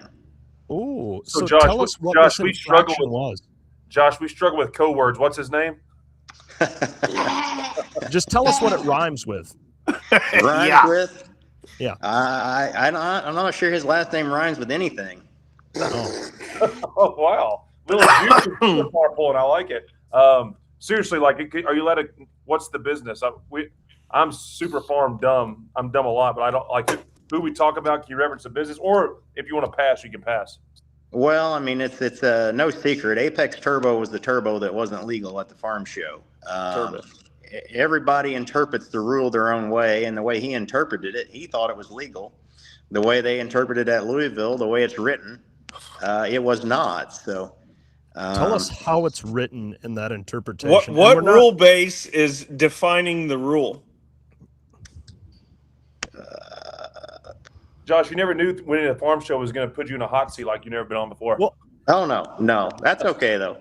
I don't bring what you on here. organization declares the rule? So Louisville has their own rule for the exhaust turbine, Okay. which it's kind of written along with the PPL and the NTPA, and it just wasn't followed. So I've not actually personally seen one. It's just what I've been told. But like I said, fortunately, we didn't have to do nothing. We had a pretty easy week, and I think that gave us the advantage because our stuff was tuned to the turbo that we had on. So everybody had to guys all- switch turbos basically for the most part? What's that? So a lot of people had to switch turbos and able to pull at the farm show. They switched turbos or switched exhaust housings, and then they went with something that they didn't dyno tune or nothing. Okay. Interesting. And it probably has to do with some sort of dimensional restriction and other passageways, etc. I genuinely don't know what it was. I just know that there was a lot of discussions about interpretation. And I feel like these open discussions can just shut down the whole rumor mill because people are like, oh, yeah, I've been there, done that. I heard the discussion. It's over with. So, And what do you think Right. needs to be done? Well, they basically referred to it as the Harry Bledsoe rule because there was a time Dirty he come Harry? in with 2 exhaust wheels in his turbo. Oh, shit. So this rule was written that the wheel must stay in the 3-inch bore within 60 thousandths. And from what I've been told, this bore opened up in a more or less a V shape. It was still 3 inches where it was measured, but the wheel did not stay in the bore. So that deemed it that basically made it illegal. You can't blame a guy for trying. yeah. How many upset phone calls do you think that guy got? And how He much was was that turbo? How much did it cost? I don't know. I've never priced one, but I heard the update to update the turbo was like $4,000. Oh, So there's 24. Does Chuck Ford build those turbos or what? What's that? I don't get it. I'm joking. That's a subtle stab. Sorry. Go ahead. You got ignition problems, Adam. I didn't hear you. Yeah. There's 24 super farms that participate from multiple organizations. How many of those 24 were affected by this commotion, so to speak? Do you have a rough number? I think 21 of them. Holy cow! So you're one of 3. Yeah. Wow. how did the other 2 guys do that didn't have to change anything? One of them got a 5th place, and the other one was second on their preliminary, and then got 5th in the final. Okay. So there's something to be said about rolling in there with a tune-up. You don't have to change. You don't have to mess with your turbo exhaust housing. Nothing like that. Well done. Correct. We didn't just bring you on here to bombard you about drama and rules fiascos. We at just all. did. What do you think needs to be done, Josh? Sorry. Well, I think what they did was great. They just enforced the rule. Okay. That's quite a concept, really. I guess in the big picture, maybe getting NTPA and PPL a box. And I don't like a box turbo because I don't want to be pinned down to where I have to buy a turbo. Okay, Maybe smoothbore turbos. But that was one doesn't of my do- questions. You're not a box turbo guy at all. No, I like being able to buy a product where I want to buy it, not where I have to buy it. What Okay. What about an intercooler? Should NTPA add the intercooler, or does PPL need to get rid of it? We need to explain this intercooler. So that was a question I had, and then Josh, you take it. So for those that don't know, there's different rules and organizations, as we've talked a lot on this podcast. PPL allows the intercooler. NTPA does not allow intercooler. Is that correct, Josh? That's correct. And then when we go to Louisville, instead of making those guys buy a cooler, that we just take ours off. That makes But, sense. Chase, can you describe to us what the function of the intercooler is? I just know you need ice. Chase, can you tell us what the intercooler actually does on a super farm? I got an ice machine. Josh, It for actually those at explains home- what it does in the name of it, if you can figure that out. Yeah. for those at home and for Chase especially, can you explain to people what the function of an intercooler is, being that PPL lets you run one and TPA doesn't? Why does it matter? What is it doing? Why does one do one the way? Why does one do one way and other do the other way? I don't know why they can't get together on the same rules. That back in the day there was no rule, and some guys put them on. It was a power advantage. NTPA just basically outlawed them. PPL kept them. It just goes between. It's like a radiator core goes between the turbo and the intake, and like on our particular tractor, it lowers the intake temperatures from 400, 450 degrees down to the mid 80s. The nice thing is in the summertime, regardless how hot it is and humid it is outside, the tractor runs the same all the time. Okay, so not only does it make more power with that denser air charge, are you able to push things harder and it tears up more stuff, or does it help engine longevity with that cooler intake temperature? Well, cooler temperature definitely helps, but it also gives a lot of low end torque, so it is harder on parts.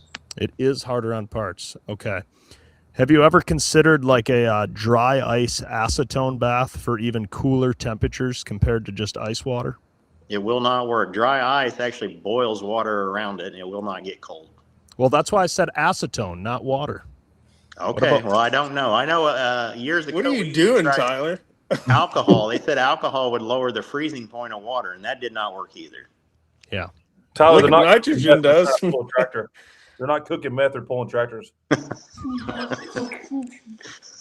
was just curious. Do you think those turbochargers will be allowed to run somewhere else in the upcoming season? I'm not sure. Depends on how NTPA basically how they look at the rule or how their rule is read. But what I know of the NTPA rule, I'm not sure it's legal there either, unless they do something different. Yeah. Do you think someone's going to try it, Josh? Oh, definitely. Yeah. Do you feel the Super Farm class is one of the classes where people are trying to twist and interpret the rules differently the worst, or is it right up there with all classes? All classes are the same way. Last year at Louisville, it was the 4-1 class. They twisted those rules around. It was a different turbo supplier, twisted those rules around. And anytime you have a class with limits, people are going to push them as far as they can. So by that, the limits help keep a class affordable, or does it in turn do the opposite and make it more expensive when you're building up against a barrier like that? It probably just makes it more expensive. So all the testing and tuning and stuff, the trial and error. I mean, if it was up to you, would they just open it right up, or does that just turn into a pro stock real quick? That's a pro stock, and then that's completely out of hand. Yeah. For me, pro stock's great. If I had the money, I'd do pro stock tomorrow, but that's just not in my budget. Well, you don't have to have like a billet intercooler that just, is like the shape of the barrel. NTPA, you must have a billet intercooler now. Oh, really? You can't have a fabricated one. But no, aren't the billet ones welded pieces of billet, or are they all bolt together? They all bolt. It's a flange welded on that the outer shells bolt to it. So if it's welded at some point, why can't you just fabricate the whole thing? You tell me. There's still a weld joint, right? Does that make any sense to you? Nope. Okay. But the way they put the outer shells on, the outer shells do bolt together. So, I mean, the weld's not really holding the casing, I guess. Okay. So it's a pretty robust way that they go about it. Do you think it's an advantage when an intercooler leaks fluid onto the ground? Does it make the sled slide further? No. Do you think people try that gamesmanship? Possibly, yeah. Yeah. Okay. Do you think John Link should have been disqualified at Bowling Green? Absolutely not. No.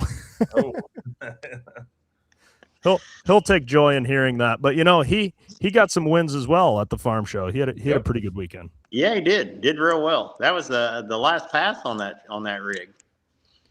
You see a lot of nonsense of the sheet metal doesn't match, the engine and stuff like that. What are your thoughts on that in our tractor classes?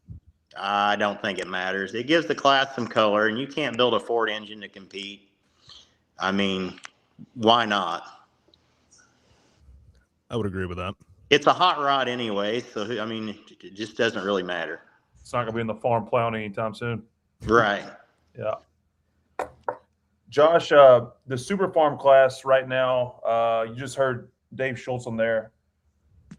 You know, they're no longer in Bowling Green. You know, I'm not saying it gets a bad rap. I'm not saying it gets a good rap, but like, what is your 60-second pitch on why a promoter should have a Super Farm class at their event outside of your bias from it by owning one? What do you think makes it unique from other classes? Well, there is color involved: red, green, orange. There's some blue, different parts of the country. You know, if you got 15 tractors in the class, 99% of the time, 15 tractors go down the track. And it's a very competitive class. I feel like, you know, the Super Farm has been a backbone at pulling for a long time. I mean, most guys M41 started in Super Farm. I don't know why they throw rocks at it so bad, you know, but it is what it is. And I like 4-1 too. I mean, I'm just a tractor puller in general. I like all classes.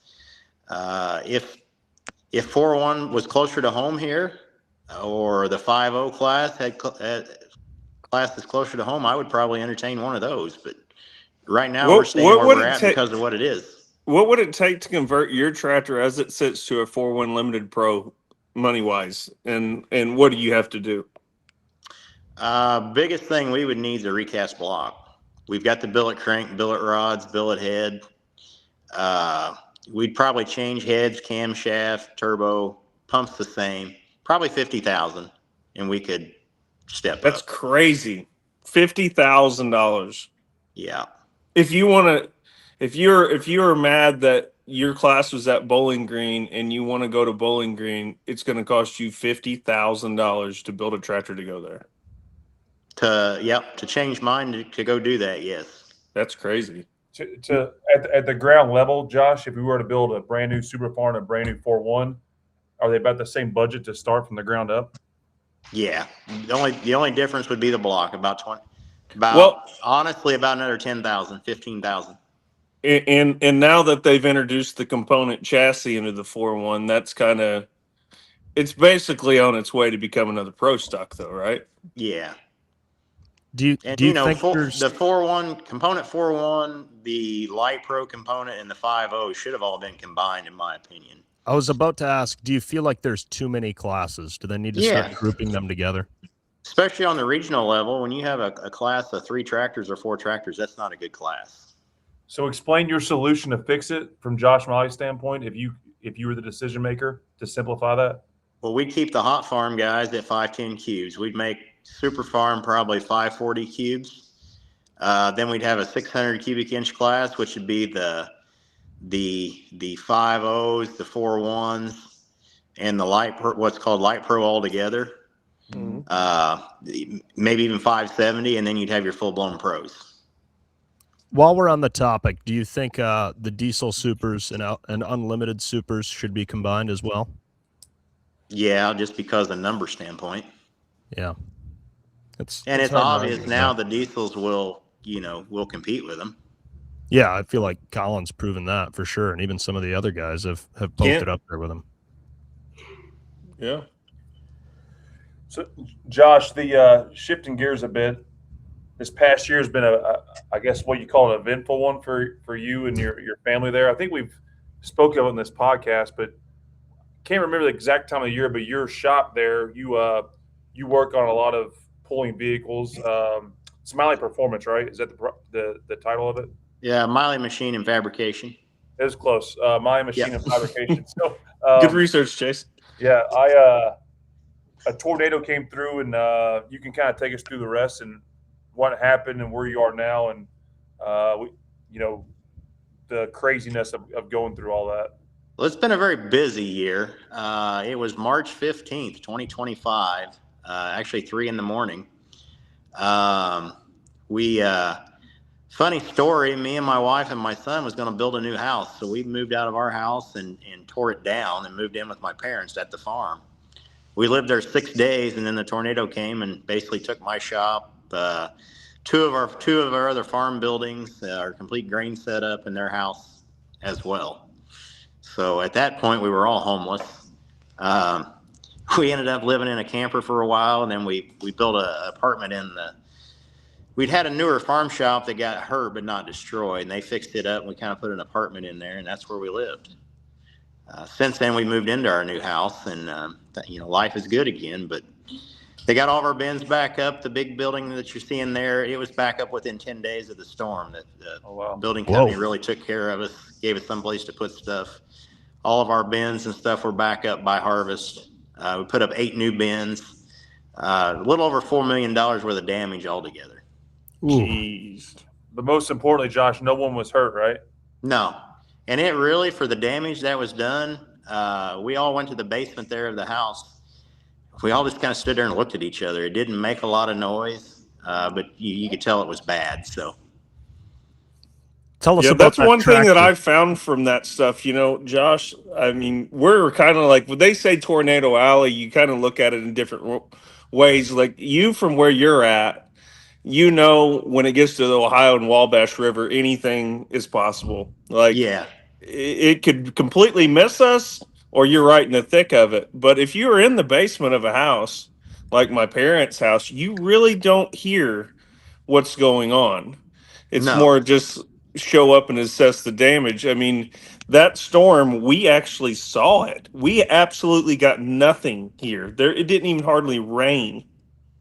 And you look to the north and you knew there was a bad storm going, and that went like right where you're at. And it was just like, we noticed a picture there of Holzhauer's tractor sitting there, and didn't it only just get like a couple scratches on it? Like, it got a few scratches, and then it had one dent in the fender. It looked like he took a basketball and threw at it. Literally, he told me it cost $600 to fix it. wow. Jeez. I mean, looking at it there, it looks like it's going to be in really Totaled. bad shape. Right. Yeah. The thing was, I talked to him on Friday at 4:30, told him I had the tractor done, and we joked that he could come and get it as long as it didn't blow away. I would. I guess you shouldn't joke about stuff like that. Yeah. Still on jokes in this podcast. I'm not sure I'm going to say that one though. Right. Josh, how many tractors were actually pulling tractors or vehicles were in the building besides Brett, the Holzhauer one? So that one was there. I had a new component build in there. That was the 2 tractors that was there. My shop there was fairly small where we actually worked on stuff. The CNC stuff was in the back. That was the only part of the building where my CNC machines was that the roof stayed on. None of that stuff got wet or damaged. Well, that's convenient. The other thing, like when we moved out, we put all of our stuff in totes and tubs, and all my Louisville trophies, my PPL helmets we'd won. Andrea had boxed them all up. We put them in a pallet rack because we just finished a new part of the shop, literally like 6 months before. Put them up in pallet racks because I wanted it in a temperature-controlled building. And, of course, the building's virtually gone. The roof's gone. The ceiling's all ripped out. There's 2 pieces of metal left in the ceiling of that building, and it's over that pallet rack. And I know we lost stuff because just about 3 weeks ago, a guy brought a picture over from a winter circle from Louisville in 2016. He found in a ditch. Whoa. But we don't really know that we lost much of anything. That's crazy. insane. Crazy. Did living in a camper for a while make you realize how little of a house you actually need? It did, yeah. We moved into this house, and I was like, we live here, but we're really no happier. Yeah. So I actually I bought a 5th wheel camper. I can say this now that I moved into my house, but I bought a 5th wheel camper for like $6,000, and I lived in it for several years while working on building my house. Did you say 7 years, Tyler, or was it 6? Several years. Yeah, I forget exactly how many years, but yeah, everybody thinks I'm in a nice studio, so I never show this. But when you say all your stuff's in pallet racking on shelves, like, here's my building, here's all my totes and everything on pallet racking, and my camper was just way over there in the corner and everything. And yeah, I feel like living in a camper really shows you just how little of a house you actually need. It kind of gives you some different perspective on life. What was it, Josh? Didn't you say that, like, so you had it set up, you had your couch out in the shop, and if you needed to use the lathe, you had to move the couch, or you had to move the TV? Yeah. I hung a TV up so we could watch tractor pulling and stuff in the summer, and we actually put a shower in the shop and everything, our washer and dryer in there. All we really did was sleep in the camper. But yeah, if you wanted to run the lathe, you had to push the recliner out of the way so you didn't get metal chips. Did you run the lathe in the recliner? Never did do that. No. Hell yes. Dedicated. When people come to the shop, I always tell them you don't know if you come in the kitchen, the pantry, or the machine shop, or maybe it's even the living room. Yeah.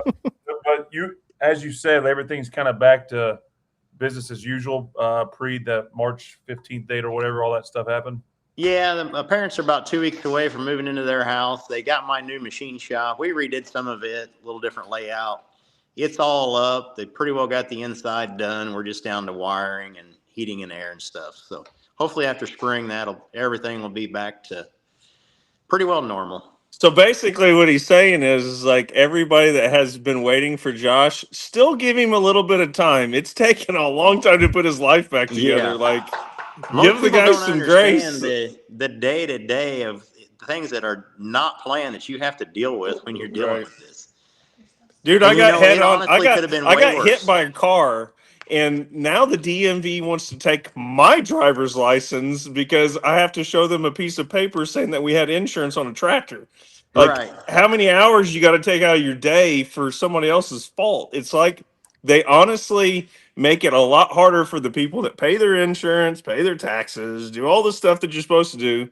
It's like, man, it's still had to be like dealing with the in and out of just the whole entirety of it, and your parents on top of it. Oh yeah, yeah. No, like I said, it could have been way worse. And we wasn't even going to pull last summer. Like I was like, screw it, I'm not pulling. We got too much to do.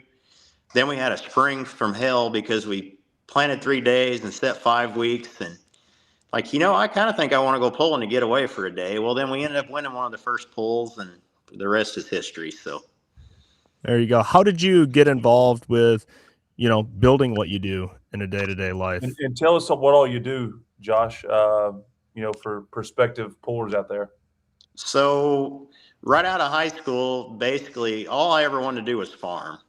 But I was a good welder, and right out of high school, Dad's like, you're going to find something else to do for a little bit because there's, just not enough here for all of us. And so a good friend of mine actually had built engines for Tim Engler and worked at Tim's shop. And he told me, he said, come over and Tim needs a welder. And I was like, well, I don't really fit the criteria of what Tim Engler's looking for. I'm just a farm boy. And anyway, I went over and talked to him. And before I left, he's like, can you start Monday? Well, sure, we'll try it. Well, so I ended up working there 9 years. Great experience. Worked with Adam. We set some shit on fire from time to time. And anyway, my dad had some health issues, so I come back to the farm. But in the meantime, I had a shop at home I was tinkering in, and we'd built Kevin Masterson's River Rat, and I'd built a diesel super for Tom Castings, and was just doing a lot of work for local people. And Tim told me, he said, you go home, build a few parts, and take care of your farm, and we're all good. So today we still build we build all the Franklin Planetary stuff for Tim. He does a lot of work for us yet, but we do a lot of machining on, intake manifolds, valve covers, front engine covers, the 4-gear Franklin Planetaries, the billet Planetaries. I mean, we do a lot of stuff for the local hot farm people. I say I do a lot of work for the stuff that are too chicken shit to go talk to Tim. And Hey, so Josh, I got a quick question. Stuff that you're going to get there, they just feel like I'm on the same level that they are. Yeah, I got a pretty neat story I want to tell you because I thought this was like it was getting taught a lesson, but understanding at the same time. So Butch, which used to work for Tim, and probably one of the best fabricators I've ever seen. Like the guy was amazing, right? And you probably learned some stuff from him. And I mean, he'd been doing it for a long time. So me and Josh are kind of working together on a few things. And on an Engler roll cage, there's 4 bars from the back that come up at an angle, and then they kind of meet at a compound angle. And I had made a couple, and it wasn't right. Like the metal wasn't touching completely around the tube everywhere on the roll cage. In my mind, on probably a piece that really doesn't matter, even though it is part of the rule. And I just remember I'd take the piece over and Butch would say, not good enough. Make it again. I probably went through about a half a stick of fucking DOM tubing or whatever, like making this thing. And finally, Josh even jumped in. He's like, "Hey, you can weld that up." And he's like, "That's not the point." And, I was really frustrated that day. And I understand where you're taking up for me a little bit, but that taught me something. Like, that man, when he built a tractor, every tube was perfect. Like, Oh yeah, yeah. I mean, and I think you probably learned from that even yourself that when you build something, every tube on them is perfect. Right. It makes your job easier. I mean, when you notch a little diagonal in the frame rail that, yeah, you could weld up a little hiccup here or there, but if you make the stuff last forever. I mean, how long you been running your tractor? You've updated a few times, but when did you build that thing? I built that one in 2003. That's the original chassis, and actually that cage was on my tractor before from 1999. Jeez. So, yeah. But no, I say, I'm OCD when it comes to building stuff, and right, which sucks being around the farm because on the farm you're just gonna drag it through the dirt. It don't have to be perfect, but we have to make it perfect. Right. Yeah. With all that stuff and resources at your disposal, what's the most ridiculous way that you've applied them? Like my father once, when he was building a shower up in the Upper Peninsula on his land, he needed some shelves, and he was building the whole shelf for his shower, and he wanted them just right. So he gets with our CNC guy at work, and they're drawing up this 5/8 aluminum, billet aluminum shelf that he's just going to screw to the wall in his shower. Have you ever made anything absurd with your machines where you're like, I'm spending way too much time on this, but it's going to be cool? Well, nothing too extravagant, but I know whenever we built our houses here, we had the Amish build our house, and they do great work. But I told them, like, anything I can do to help out, I'm more than happy. So whenever they put our beams in for our basement, they had to make some spacers, and the spacers was like 3 to 4 inches where they went down in the walls. So he wanted me to take a piece of box tube and weld some caps on it. And it's like, no, so I made these billet aluminum, and then I engraved in it, "We survived 25." That's what's stuck in the basement walls. That's awesome. I love it. So that's awesome. Josh, what's your 26 is obviously off to a good start for you, winning the Farm Machinery Show. What's your pulling plans for this season? Where will we see you next, and what's kind of the game plan, barring any tornado type events coming through again? Don't even joke about that. I mean that seriously. Yeah. Right. Well, actually, there was some today, but they all went north of us. So fortunately, we were all good. But of course, we're coming to Evansville. That's the plan. Appreciate you getting us in there. I mean, we love pulling close to home. We love pulling locally. Yep. So we're going to plan on coming there, and then we're going to hit the the Fent High Stakes Series with PPL. Is the plan. Easy. He's got PTSD. He didn't get invited. He's going to go into convulsions now that he doesn't get to go. I don't care not get invited. I just wish somebody answered the damn phone. Sorry. It's like, and act like adults. Sorry, I had to say that. Yeah, Chase. Josh, you can really hear the "I don't care" in Chase's voice, can't you? Yeah, he doesn't. Maybe you should build a modified to run in there. I think there's some spots open, Chase. I'm sure there'll be some unforeseen notion of we didn't have our phones on that day or something whenever we got it built. So sorry, I shouldn't go there right now. Right. It's a pretty big deal, though, Josh. What do you take about the high stakes thing? That's a pretty big opportunity, right? It is. I mean, I feel like if we didn't do it this year, we may never have a chance to do it again. And I mean, we've had a lot of success pulling, and I mean, we figure up, just the year we had last year, we probably made a little over $50,000 if we were pulling that deal. And I mean, we definitely don't do it for the money, but it's it'd be nice to bring home some good money. Hell yeah. So I'm excited. I mean, I'm not going to say that our schedule is stale, but we don't have to look at the schedule. We know where we're going week in and week out, and I'm excited to go see some new places. Josh, you feel like because the event in Evansville is NTPA, the rules are you can't run an intercooler. So will you just leave your tractor as is? Yep, we'll come just like we came at the farm show. Look out to adapt one from the other, like time wise. How long? Like whenever you want to make that transition, how long does it take you to change it over? Oh, an hour. Oh, it's that quick. Gotcha. Yeah. Basically, we take a long pipe off, put the intercooler in where it goes, turn the fuel up a little bit, and we're good to go. Geesh, I got to spend more time. We used to go to pools in the Mid-South. Mid-South ran NCPA pool rules on their super farm.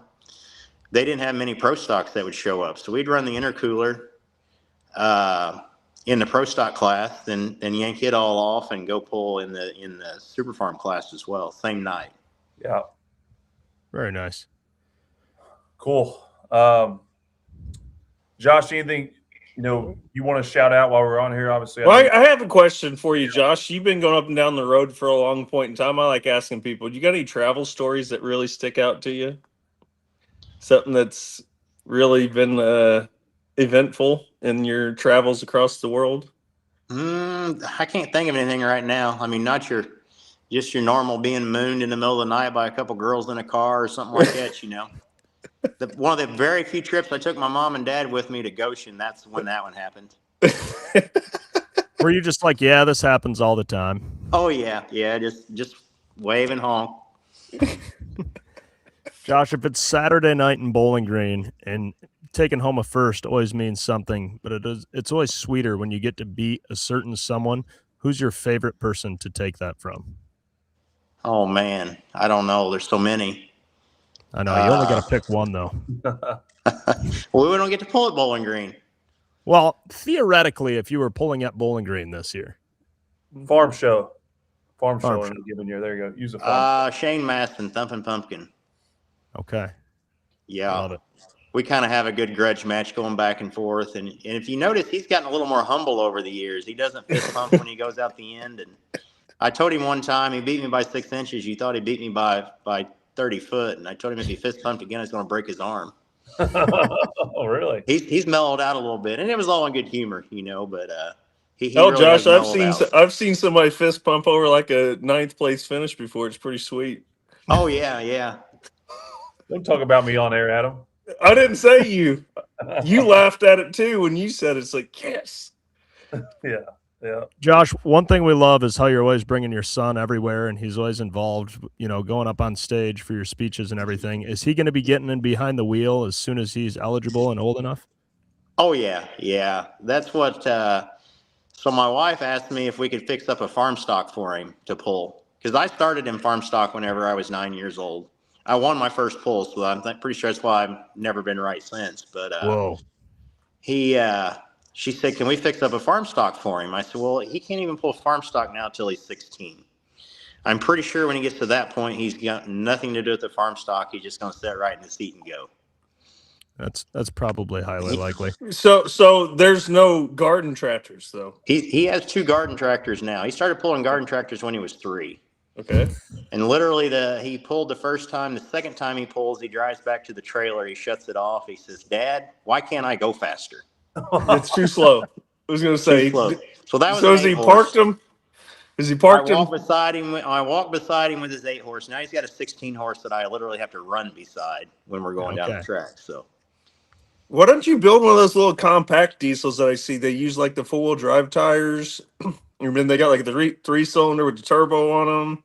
Yeah, so there's nowhere to pull him here. The boy that works for me, Boots, him and his dad had a 3-cylinder Kubota just in a Cub Cadet like. And this thing's supposed to make like 300 horse. It had a little turbo on it. But there's nowhere to pull it here. He had like $40,000 in this thing. Holy. Jeez. Wow. Damn. So he sold it. He had that and 5 other like gas garden tractors. He sold all of them and built a hot farm tractor now. So That's awesome. What's your relationship advice recommendations to have your wife be suggesting you get a hot farm for your son? She sees the family, basically the people we get to hang out with in the summertime, we consider family that we want to spend time with. And, there's nobody in the sport that I would be afraid to leave my son with if we had to. Yeah. Like I said, we just really like it. She'd never even been to a pull before. We went to our first pull and it was a Grand National in Salem, Illinois. It's actually my first Grand National I ever won. we went over to get a corn dog or something. I didn't even know her last name. She went to the pool with us. So You talked her into coming to the pool with you, and you didn't even know her last name? absolutely. Boy, you must have made a pretty good first impression, huh? Something, I don't know. You won that event. I won that event. First and only Grand National I've ever won. Holy What? shit. Really? We just don't pull Grand National very often. So I guess that makes sense. Love it. That's awesome. All right. So well, do you have what if could Brooks possibly be intrigued in driving like a mini rod? Like if I want to sell one of these one day, you want one of these? oh yeah, he'd be all about that. Okay. Ooh. I didn't know if he was like strictly diesel or he's just into. He's just Whatever. into pulling in general. That's good. He keeps saying he wants a pro stock. Well, I'm sure when that day comes, he'll get the pro stock, and I'll be stuck on the one I got. So, Right. So you're not You know ruling what? it out. oh no, never ruling it out. Okay. Okay. I agree with Adam. I think he needs a mini rod for sure. I got one right here, brother. Don't have to work on as much. Didn't the age restriction used to be 14 back in the ATPA days? I think so. Yeah. It's pretty firm on 16 though now. Yes, you have a valid driver's license. I think you? BP, which Chase knows, BP and LP, they were able to run him when he was a little bit maybe under the age of 16. Right. But really, I see kids that are 14, 15, 16 years old probably more capable of handling a vehicle than some of these older people. Yeah, like Probably. that guy That's that, true. like that guy that hit Adam's gun safe. Yeah. Right on. I think the state of Indiana would have said he wasn't able to drive if they would have done their job. Just saying. Do you actually need a driver's license? Like if you get a DUI and lose your license, you can't go pulling? So you need to ask Brad Hartman about that because he actually got a DUI and he couldn't pull for a few days because he didn't have a valid driver's license. What? Have they ever asked you for your driver's license at a pull? No, they have not. Well, how's that work then? I guess they figure we drove there. But there's even a few guys that I know drove there that I'm not sure they have a license. Yeah. Is it an actual rule you have to have an active driver's license to pull? I don't even. Is that a rule? That's what I just asked, Chase. Yeah, I don't know. I mean, that's what I'd heard. You actually have to have a valid driver's license. Oh hell, you might be losing some competitors. Somebody asked Josh, would you come pull out an outlaw pull? Just depends on when and where. But see, we have a different turbo rule than they have. Oh. They do run a box turbo. Josh, tell Chase to change the outlaw rules. Yeah, exactly. He can do that Yeah, now. change the outlaw rule. I'll get right on that. Remember, they said nothing's going to change. I've actually had outlaw pullers. Who is call me. they, I don't know if Adam? we would get on board with. I don't know. I'm still trying to figure out if you you use guys us might- and we and not them and they, You- you're usually allowed a little bit more in. So them and they is still relevant. Us and we thinks they need to change that. Yeah, boys, you got to pipe down. Josh was speaking there. Josh, sorry about that. Josh. Go ahead. Oh, I'm he's so good. confused. I've had outlaw competitors call me and want to know if we could get together on the rules somehow. And my thought was we run our 3x3 turbo with the intercooler. It would be interesting to see how that compares with their box turbo because they make about the same power. Might have something.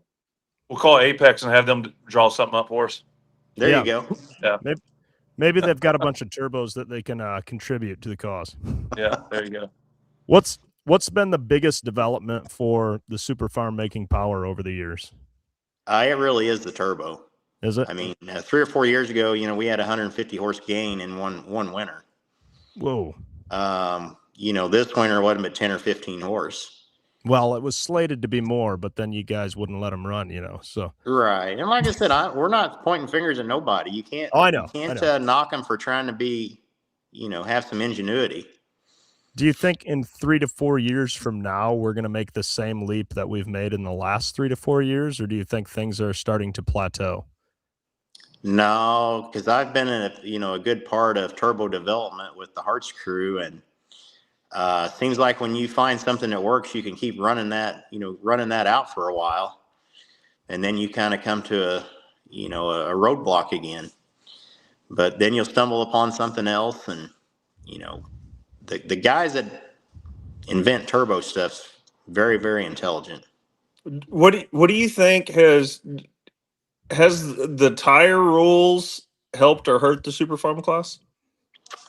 So we don't really have a tire rule too much. Well, I know, but all the manufacturers, like, do you feel that that's kind of like a hindrance at times, having to change? In a way, I've always been one to keep on the up and up on tires. We get a new set of tires every year, every other year, and I mean, I've tried. They always told me Mitas tires would never work on a Super Farm, and I've had 2 sets of them. I mean, I had to give them a whirl. Right. I'm a firm believer they will still work, but we don't have a lot of pulls to burn anymore, so I put something on that we know works when we go points bowling. Right. But for the state level, regional level guy that has to keep up, I mean, the Parks tire right now is about the best thing going, and it's I feel like it's 20 foot better than the tire was 5 years ago. 20 foot better than the tire 5 years ago. Yeah. See, we haven't dealt with that. I hear there's works that their mini rods coming out with the tire too, and Nichols has tried to mess with one a little bit. Like, I actually feel lucky that we all kind of run like the same tire. It's kind of like, but it's never really been. In other words, like, I tried to get Mitas to make a mini rod tire, just because they're like, well, how many can we sell? And it's like, well, I have 8 sets of tires. Like, there's a bunch of tires to be had, but I also don't like to think it's like the flavor of the week when it comes to tires. Right. Well, I mean, everybody running the same tire would by far be cheaper. It'd keep the cost down, the price down, but then again, that's not fair to the tire suppliers because we don't do that with turbos unless it's a box turbo class. So, right. There are some, ITPA and places like that with their 85. They call it an 85 Limited Pro. It's just an 8,500 pound 466. They can only run like a full pull, the Pro Puller full pull or a Firestone Puller 2000. That's their rule. Which you can buy them all day long for $2,500. That's the same cost of as a set of mini rod tires. Yeah, I know. It's crazy. It's crazy how the markets switch like that, and just this is what you have to have. Did you guys have an issue with like the era of tires, the way in the mini rod class, the tires from like 15 years ago became more valuable than new ones? No, we never have. It was quite something. I feel like we're through that era now, but it was pretty prominent there for a couple of years. Right. Yeah. Everybody going over to the woodshed being like, all right, what did we think that was garbage 10 years ago? And now they win an event. Oh, fuck. That's exactly what it was. Shit's wild. Well, Josh, congrats on your farm show win. Is there anybody you want to thank or shout out before we wrap this here? Every show we say we're going to be at like an hour and a half, and here we are at 2 hours and 18 minutes again. It's funny how that works. Right. Well, Schultz told me he needed me for about 15 minutes. So yeah, he's a filthy liar. I'm sorry, Josh. That's the first problem. No, it's all good. I appreciate what you guys do for trying to move the sport forward, and this is a neat deal. And like I said, just keep up the good work. And all right, we're trying to make sure that you get a voice, and because I think there's a lot. I'm not into the super far dealings. I don't know what's going on. You kind of only know from the outside. This is good for the fans to get to understand what the class has been going through. Right. I think that you've enlightened us all definitely on what's going on. Yeah, no, it's a good class. Like I said, I'm not going to say it's a starter class because it is very expensive to run one of these anymore. I mean, the upkeep, the maintain them is not bad at all. If you was just getting in to build today, if we didn't have our own machine shop, we couldn't do it. But I feel like the Super Farm guys are some of the pioneers of pulling. I mean, they were the ones that showed up when nobody else did, and to me, when they're getting rid of the class now, you're getting rid of the people, not the class. Yeah. Well said. Right on. That's a hell of a point right there. Well, Josh, we've exceeded our 15 minutes. Apologies for the messenger on that. It's been it's all good. Be happy to do it again someday if you ever been want great to. bringing you on. We'll be seeing you here in a couple months in Evansville, and until then, have a good spring and safe spring. Hope for good weather, and we'll see you down the road here soon. Sounds good. Appreciate it. See you, Josh. bud. See ya. Super Farmers, the voice of reason. He gave a good battle cry for why the Super Farm class needs more love. I'll tell you what, dude. I worked with that guy for a few years, and I have the utmost respect for him. He's the most even keel, reasonable, humble, he's a really good dude. Would do anything Adam, for you. You should have said that to his face while he was still here. He knows that. Typical man, not face to face, and then Adam's like, "Oh, it's the best guy ever." That's why I said it. He's got a soft spot in his heart. I was sitting there working my ass off on this tube that didn't fit properly. He's like, "Come on, dude!" Like, he taught me a lot of things about fabricating and stuff. Like, I have the utmost respect for that guy. He knows I do. How close of a drive is it, like mileage wise, from your place? 20 minutes. That close? Gotcha. Yeah. Well, it depended. If I was running late to work back in the day and I ran like 96 mile an hour down the interstate, I think I could make it there in like 23 minutes. So if his house is a little closer than Tim's was, 20 minutes, give or take. Cool. Get, It's been another good show, a long one, as we said. We had a really good viewership. Maybe Thursday nights is something we should look at when NFL stops, because we had a pretty good audience tonight. Shout out to you fans. Our next one is March 4th, the week from Wednesday. We are working on a big guest. Hopefully they don't back out on us. Hopefully we can announce that sometime early next week. But the month of March is here. Polling is going on in March, and then we're going to look up. We'll be deep in the summer. So, Adam, I'm glad you didn't die. I'm glad I think more than anything, I just need to start doing this podcast from my phone. And, it's crystal clear. Yeah. Sometimes it's not a bad thing when we can't hear you, though. Yeah, that's fine. Oh, I don't care. it's not very nice. I do have to say, I think live hater inbox is my favorite hater inbox. I was a pretty big fan of that. Maybe someone can tee it up for us before next show. Yeah.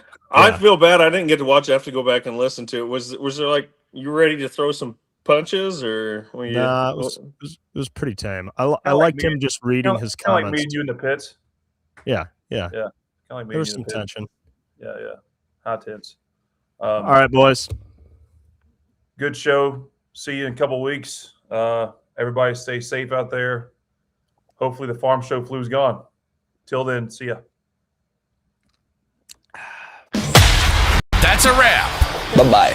We hope you enjoyed this episode of the No Practice Podcast. Have a good one. Bye. Stay tuned for the next episode, where we guarantee there still won't be any practice.